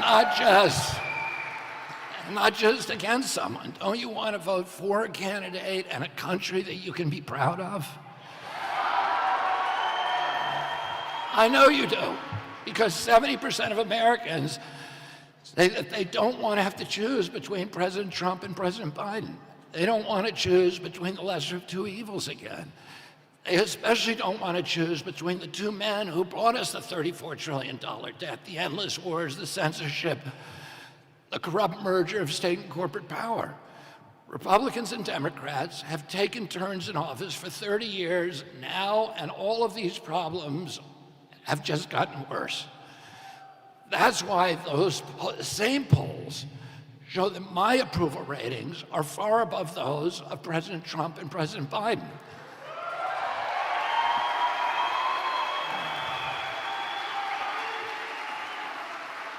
Now, both the Democrats and Republicans are looking at those poll results, and they're devising ways to keep me off the ballot. They don't want to give you the choice. You know, when I was a kid, the Democratic Party was fighting. Its primary fight was to make sure that every American had the right to vote, and none of us were disenfranchised. But today's Democratic Party is doing the opposite. It's working to disenfranchise any Americans who they don't think will vote for their agenda.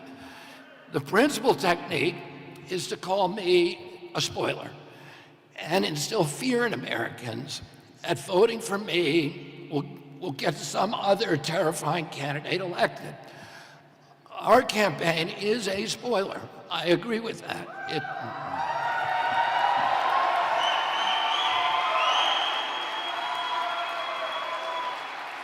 It's a spoiler for President Biden and for President Trump.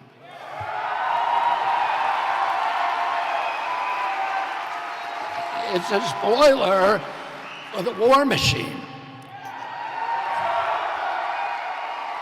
It's a spoiler for Wall Street and big ag and big tech and big telecom and big pharma and the corporate-owned media and all the corrupt politicians and corporations. That's why they're trying to keep me off the ballot and to frighten you into choosing between the two tired and unpopular heads of the uniparty.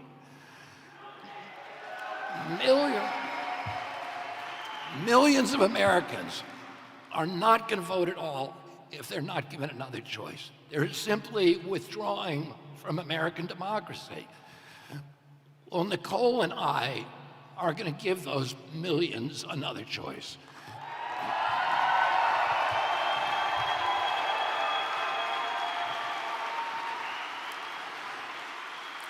The Democrats and Republicans are trying to divide America. They tell us to hate each other, to mistrust each other, to accuse each other of treason, to warn us against these, in apocalyptical terms, that democracy itself is doomed if the other side wins. They turn families against each other. They turn neighbors against each other and friends against each other. They're trying to divide America, but Nicole and I will unite it. And that's our path to victory.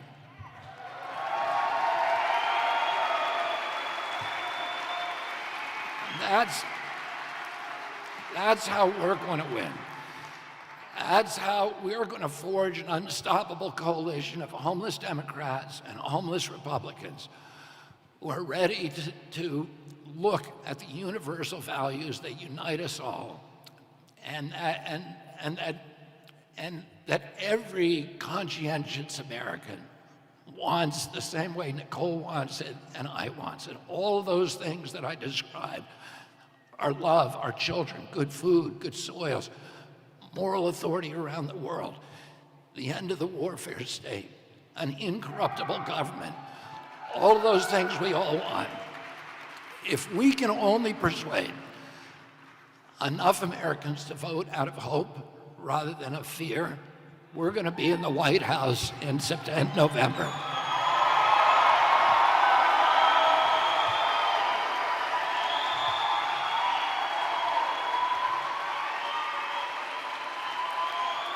Now, we've all had the advantage of seeing what President Trump and President Biden can do for our country.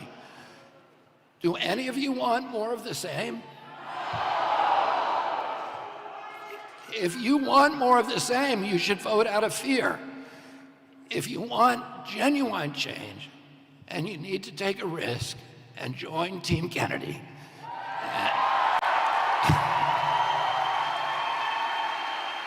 join the new American Revolution.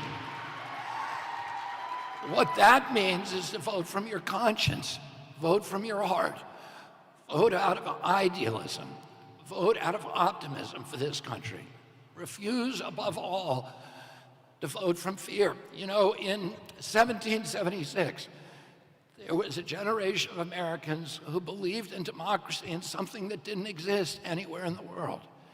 Something that was so improbable, so implausible, so impossible. And most people thought it was a joke. And yet they took a risk, not a little risk, not the little risk that you're taking today by going through a voting booth. They risked their lives, and many of them lost it. They risked their properties. They risked their reputations. And they gave us the democracy that we have today, the model democracy for the whole world. So they acted out of fear, and if you vote out of fear on this election, you are dishonoring that generation of Americans and the thousands and hundreds of thousands of Americans who gave their lives in the Civil War and World War II and World War I and all of the other times that people went and risked their lives to defend our country. If Nicole and I can get Americans to refuse to vote from fear, we're going to be in the White House in November.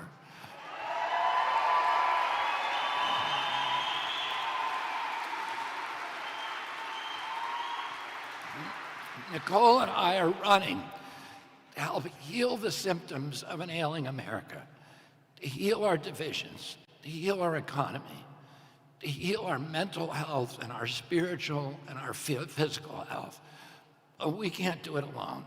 We need you.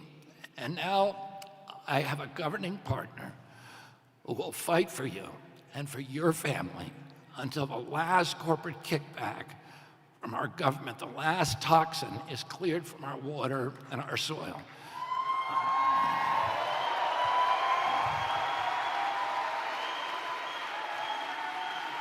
Until the last American child gets to live a healthy life and to pursue their own happiness in the land of the free, until the last censor is gone from our government. I'm confident that there is no American more qualified than Nicole Shanahan to play this role.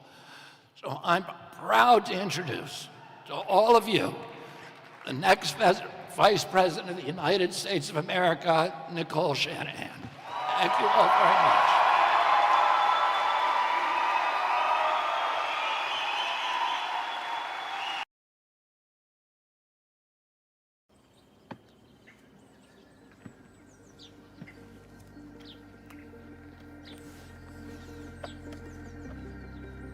She's a visionary leader and relentless in driving and supporting important projects to improve our lives.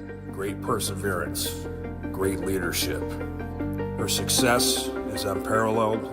She is an incredibly inspiring woman who touches the hearts and minds of everyone I have seen her bring together. Okay. Oh, great. Across.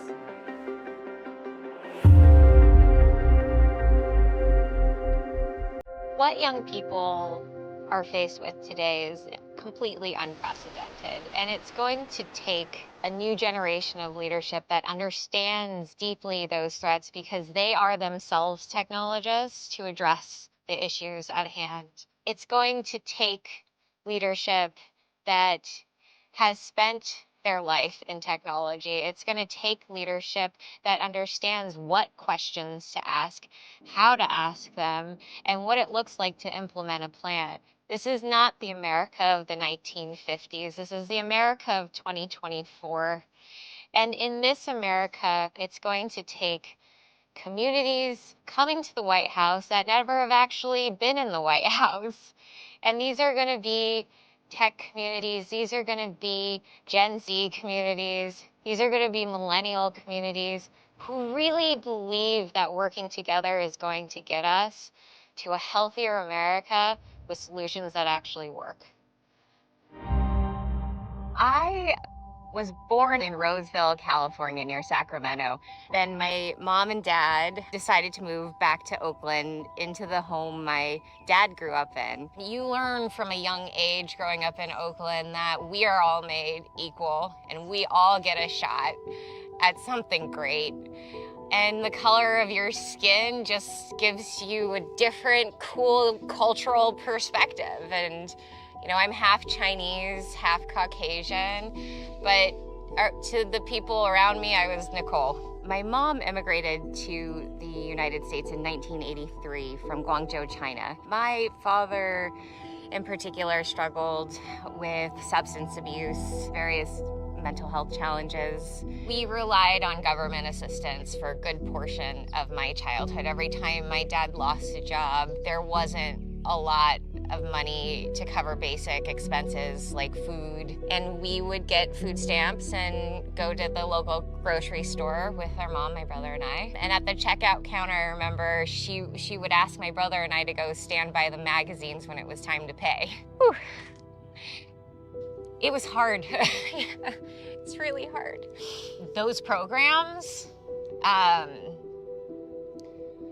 they saved my family. They gave me a chance. I went to the University of Puget Sound in Tacoma, Washington. I graduated in 2007, and I started working actually on medical device patents as a paralegal. I was always asked to be kind of the resident law firm nerd that was in charge of making sure the software always worked well and represented all the client data correctly. And I loved it. I was at Santa Clara Law School, which is really in the heart of Silicon Valley, and trains some of the top IP law professionals in the country. In 2014, I joined Stanford Law and Computer Science to become a Codex Fellow. My center at Stanford, Codex, one of our core themes is how to build humanistic programming into AI. AI unregulated can be disastrous for us. We're already seeing early signs of it. And, you know, on day one of Bobby Kennedy's presidency as his vice president, I will mobilize the best legal ethicists in AI on the planet. And they're going to have knowledge of computational ethics.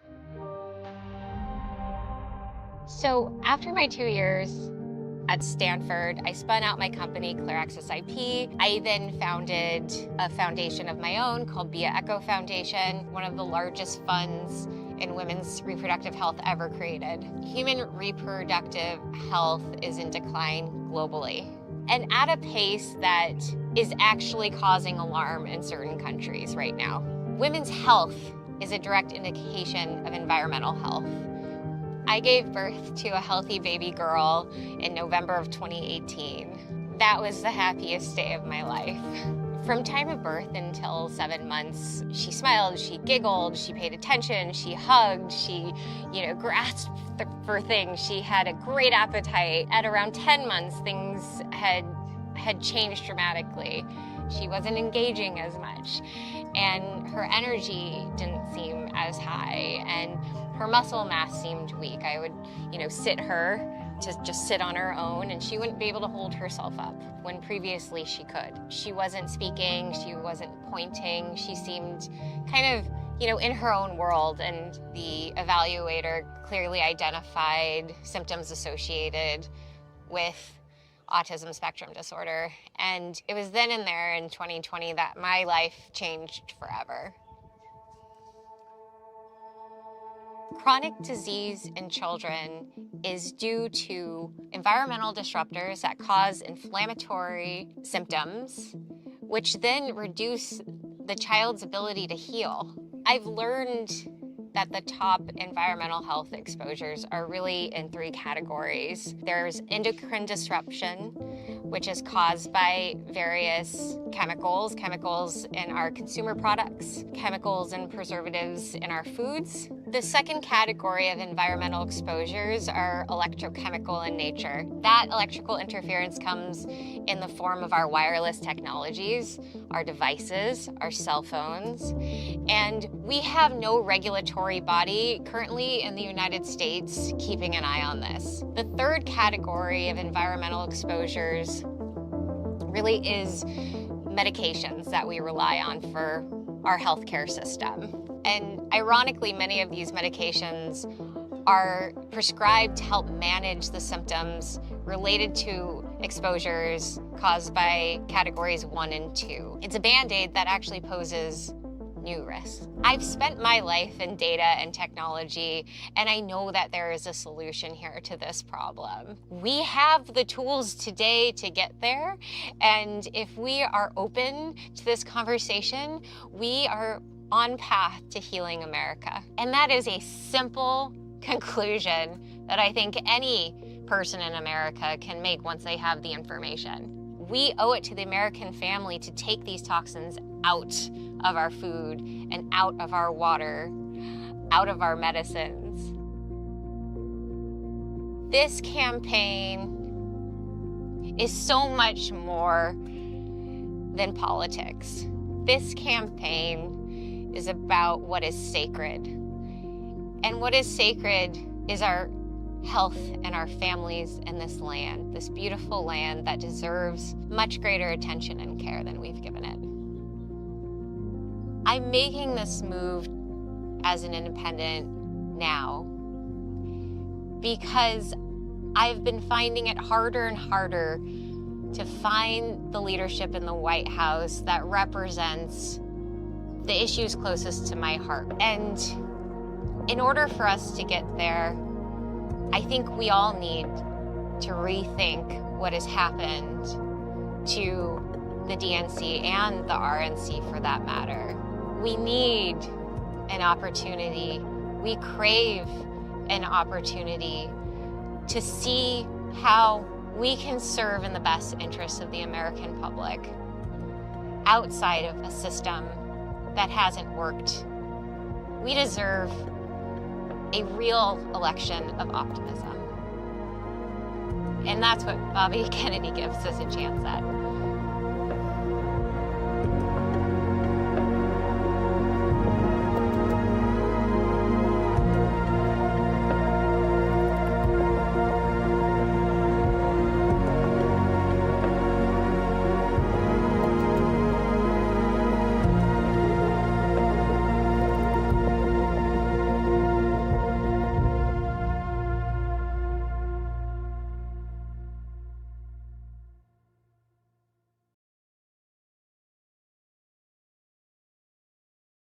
Ladies and gentlemen, the next Vice President of the United States, Nicole Shanahan.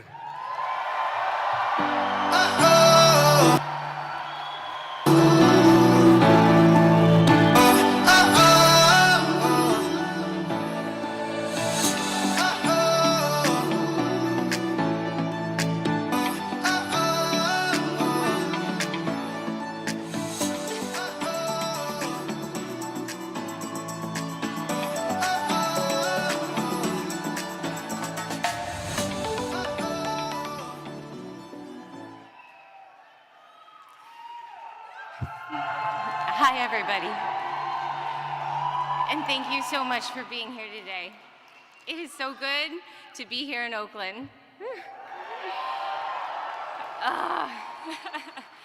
This city will always have a special place in my heart.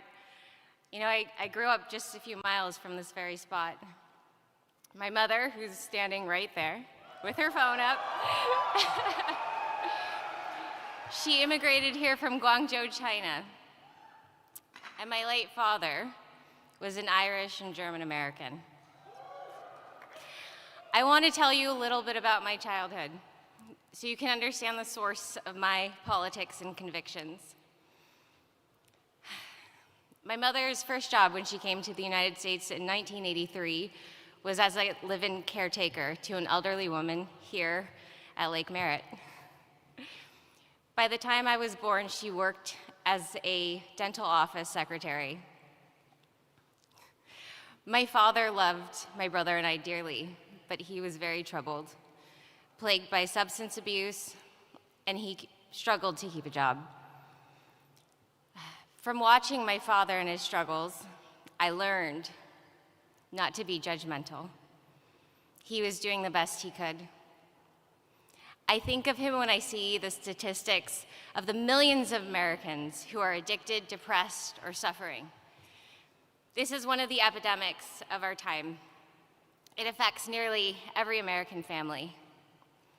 I wish my experience was unusual, but it's not.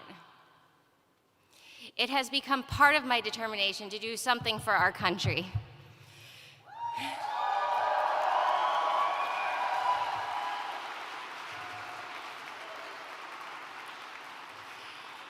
Every time my dad lost his job, our family just couldn't cover expenses. Food, gas, clothing, upkeep. It adds up more than you have in this situation. I know a lot of Americans know exactly what that's like, to just be one misfortune away from disaster. I don't think we would have made it without food stamps and government help.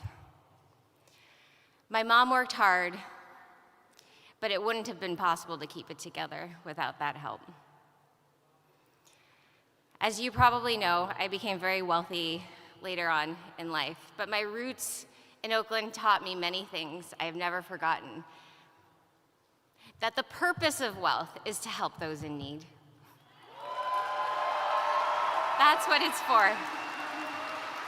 And I want to bring that back to politics too. That is the purpose of privilege. I went to St. Mary's High School, just a few miles from here. In my junior year, we have some St. Mary's Panthers here. In my junior year, I had another formative experience, and that set me up for this lifetime of political consciousness. I applied for a program to live with families in El Salvador. In praying with these families and helping them rebuild after the civil war there, I learned what war really is. I learned how it rips lives apart, it brutalizes children, how it visits unspeakable horror on the innocent. And I also learned the resilience of the human spirit and its infinite capacity to heal, to forgive and to restore. El Salvador is where I came to understand war, but more importantly is where I also came to understand peace. That is what inspired me to my first political action in high school. At the onset of the Iraq War, I became an anti-war activist. Yes. If I'm being honest, I didn't really know how to do it. I printed pamphlets and I led a walkout, and we went to our local radio station. But I knew in my bones then that violence begets more violence. I'd seen what that does to society, and I didn't want my country, the country I love so dearly, to be doing that in the world. Yeah.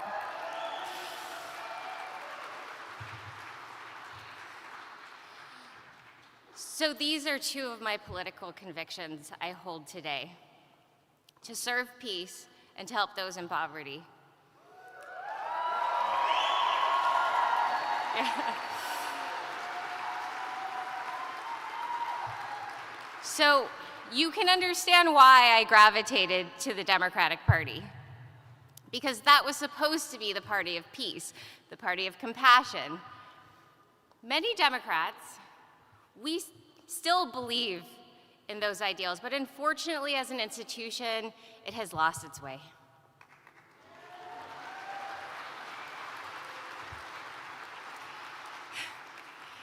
There is only one anti-war candidate today, and you won't find him in the Democratic Party or the Republican Party. He is an independent, Robert F. Kennedy Jr.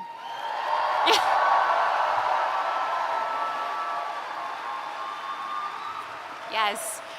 Yes, and it is his commitment to peace and to the welfare of hardworking people in America that draw me as a person of compassion to his candidacy. Yes. As recently as a year ago, I really didn't think much of Bobby Kennedy because I didn't know much about him. All I had was a mainstream media narrative that was effectively telling me horrible, disparaging things. But then a friend who's here today pulled me aside, and she said, "Nicole, please, do me a favor. Just listen to an interview with Bobby Kennedy, just one." So I did. And then I listened to another one, and then another one, and I recognized that the person who I was seeing in these interviews was the exact opposite of the media slander of his character.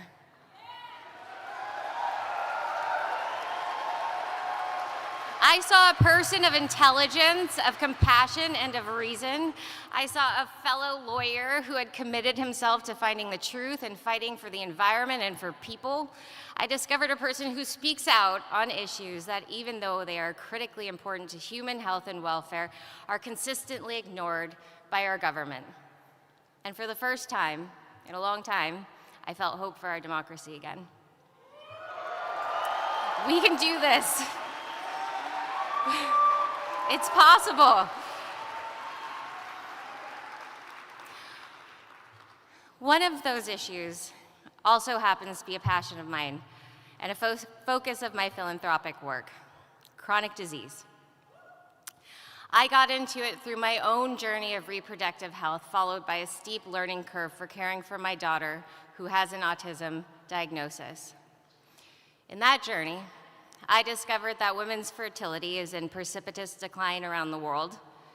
We are facing a crisis in reproductive health that is embedded in the larger epidemic of chronic disease. Because it has been so personal for me and my daughter, I got deep into the research and consulted some of the best scientists and doctors. Let me tell you what I found. There are 3 main causes. One is the toxic substances in our environment, like endocrine disrupting chemicals in our food, water, and soil, like the pesticide residues, the industrial pollutants, the microplastics, the PFAs, the food additives, and the forever chemicals that have contaminated nearly every human cell. Yes, and it makes you angry to hear this. It makes me angry to say it because we shouldn't be here right now. Second is electromagnetic pollution. You don't hear politicians talking much about that either, but it is something we need to look at. As Bobby says, we need to investigate every possible cause of chronic disease epidemic that is devouring our nation from the inside. Third, I'm sorry to say, is our medications. Pharmaceutical medicine has its place, but no single safety study can assess the cumulative impact of one prescription on top of another prescription and one shot on top of another shot on top of another shot throughout the course of childhood. We just don't do that study right now, and we ought to.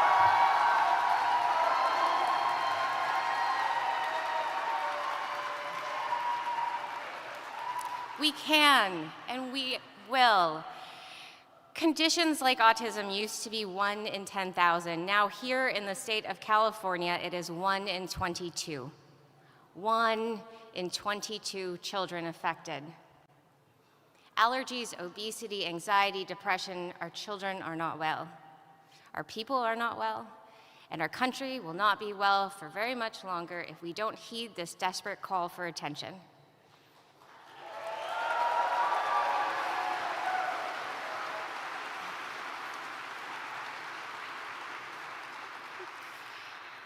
I've spoken to our government agencies. Trust me, I've tried. I've spoken to senators, I've spoken to governors. They all know something is wrong, but none of them take any action. There is only one candidate I have met for president who takes the chronic disease epidemic seriously. It is Robert F. Kennedy Jr., and I will be his ally in making our nation healthy again. Yes.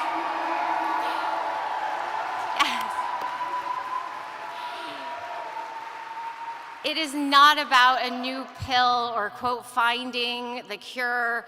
We know the cure is cleaning up our environment and providing the basic public goods that are the foundational conditions for health and healing. It is about a shift in our priorities. It is about compassion. Chronic disease, addiction, poverty, depression, this is where Americans are hurting the most. It is time for politicians to listen.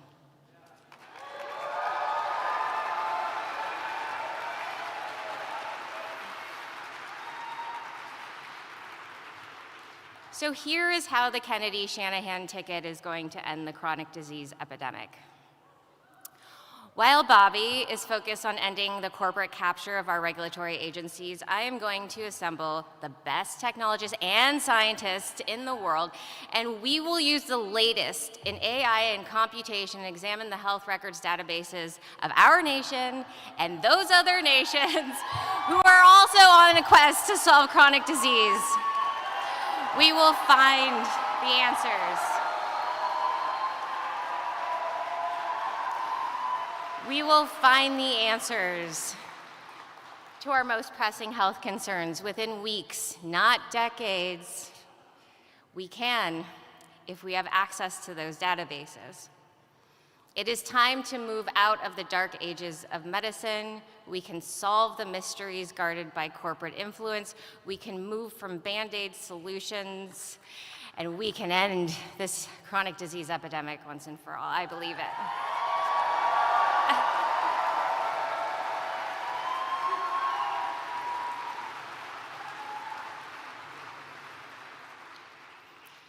You know, my sense is that most American moms and dads already know the truth of the matter, and it's just long overdue that the duty of care owed to the American family is actually given.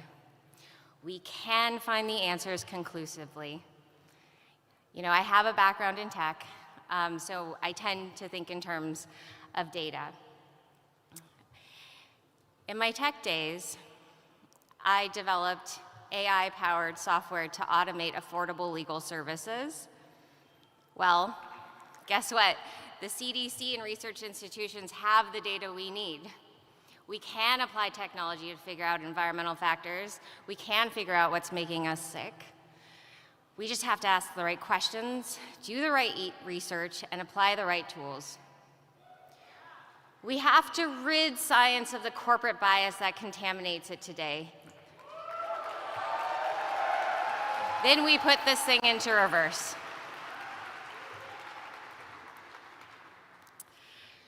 So actually, the first issue that I applied my tech background to was criminal justice. It was across the bay in San Francisco, where the district attorney's office needed help examining thousands of police records thought to contain evidence of racial bias, wrongful arrest, and patterns of prejudice. I put together a team of computer scientists to develop a computational method to collate these records and design a method for analysis. But what I really learned through this was the sorry state of criminal justice in our country. It isn't just about policing, it is about the school to prison pipeline, it is about a broken and dismally functioning infrastructure, it is about recidivism that we have not taken the right approach to.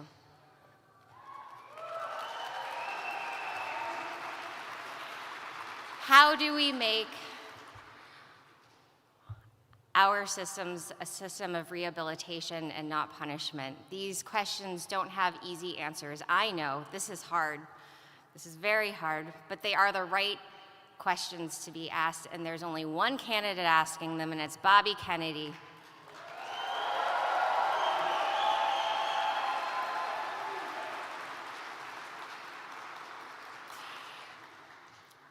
And I'm going to mention one more issue close to my heart. This has to do with climate. My interest in health and solving climate issues has led me to the realm of agriculture. I realize that a nation's health comes down to its soil and the people who work it. Hell yeah. Healthy soil is the foundation of healthy food, it is the foundation of a healthy ecosystem, and it is our answer to the climate crisis.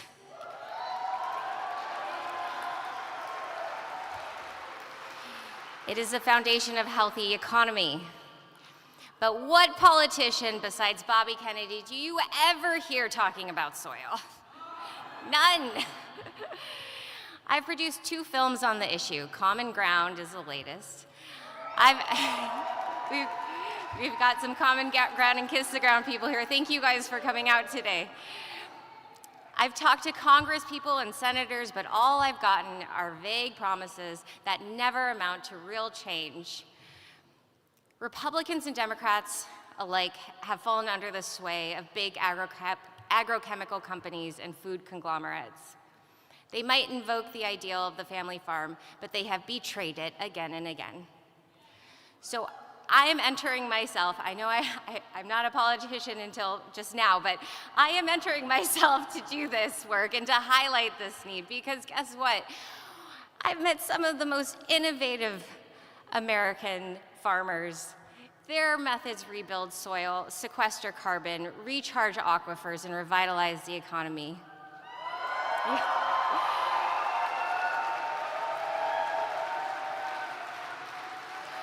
And you know what? We don't have to force anyone to do anything or to imitate them. All we have to do is change our system of regulation and subsidy to support those methods. We can no longer support extractive corporate agriculture. I am so hopeful for this. I hope you all understand now what has brought me into politics, hasn't it? And what, in this moment, I am leaving the Democratic Party.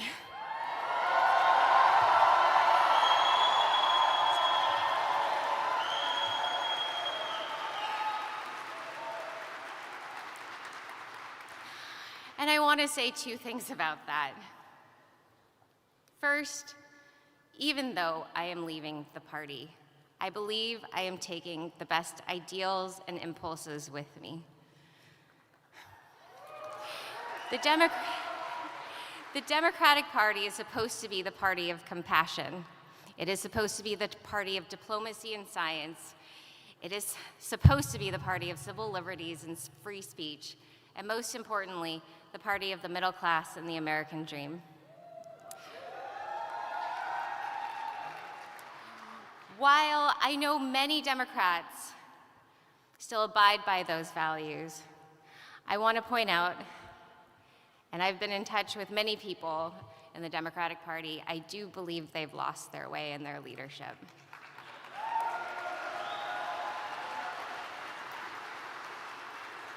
I worry for the party's overwhelming interest in elitism, celebrity, and winning at all costs.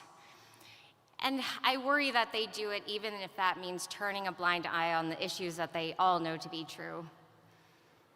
I know this because I've been in those circles for the last 8 years, and I have grown increasingly tired of it.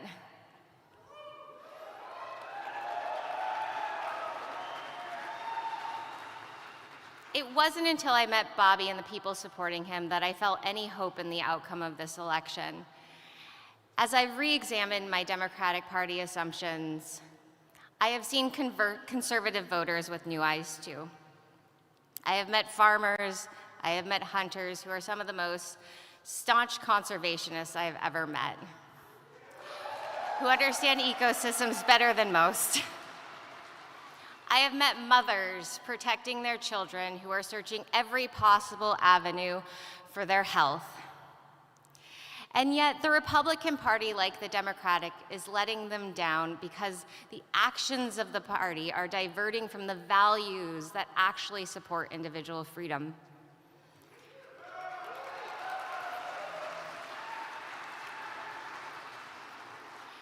In fact, the very failure of both parties to do their job to protect their founding values has contributed to the decline of this country in my lifetime. Maybe that's why I see so many Republicans disillusioned with their party as I become disillusioned with mine.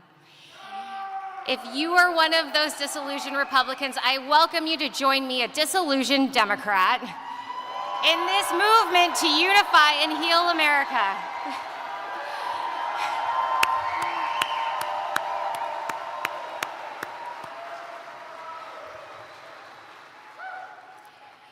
This independent movement comes at a time of extreme division in America that threatens to tear this country apart.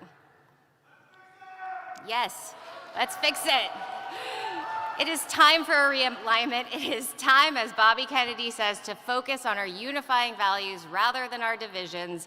And so if anyone is listening who never considered an independent ticket, I want to extend the same invitation to you that my friend did to me last year. Please listen to Bobby Kennedy in his own words. Take a look at his vision for America. It is a vision that I share too, as I spend the next 7 months of my life getting him on each and every ballot in this country.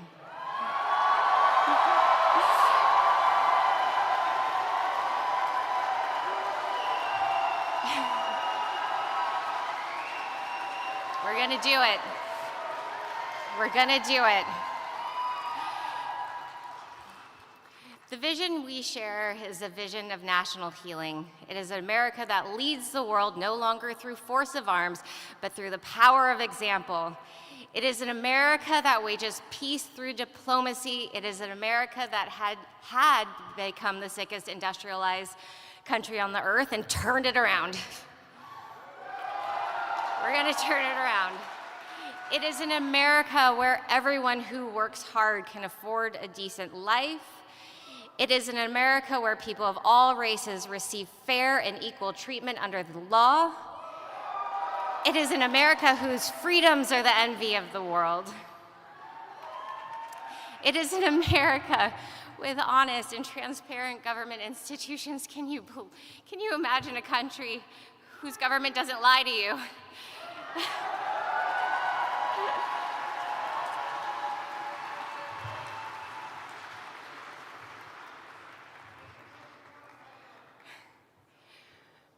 People talk about my age. It's true. I will be the youngest vice president in American history.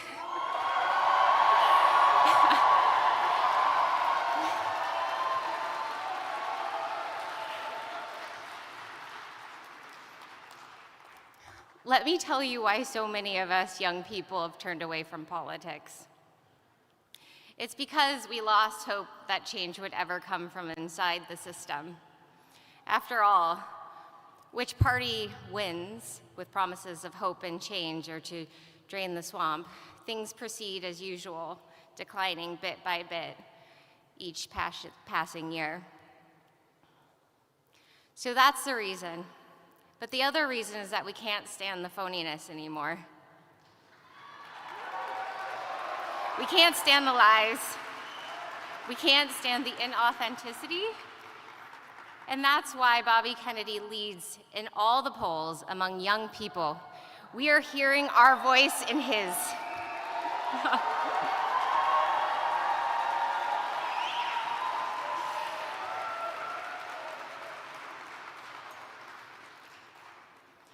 So I come to you today as a former Democrat.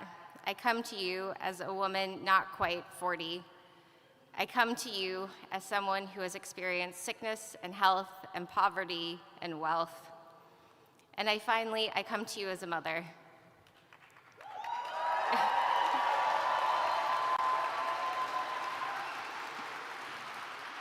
You know, most of the philanthropists I work with are women, other mothers. And initially, it was a mother who's here today who reached out to inspire support in this campaign. I never thought in a million years I would be up here running for vice president. No. No. But what I am doing is I'm joining the millions of mothers out there who support this candidacy.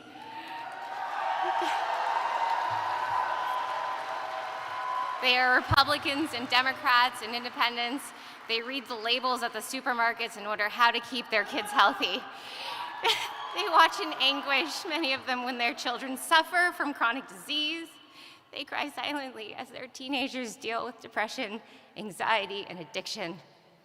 They do their best to hold it together, and they do because they're frickin' strong.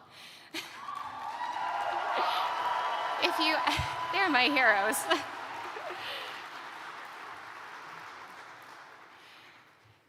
These moms, they're my heroes. They're the moms trying to make a normal life for their children in a world that has gone crazy. As a mother myself who knows the firsthand challenges of raising a child with special needs, I promise to you to make this world a little less crazy. I will work with Bobby Kennedy to make America once again a country of peace, a country of compassion, a country that is prosperous and free. And this won't happen overnight, but I have seen miracles that the human spirit can accomplish. I have seen its resilience. And most importantly, I have seen its capacity to heal. And what is possible for the human being is also possible for our nation. So please, join me and Robert F. Kennedy Jr. in the healing of America. We've got this. We're gonna do this.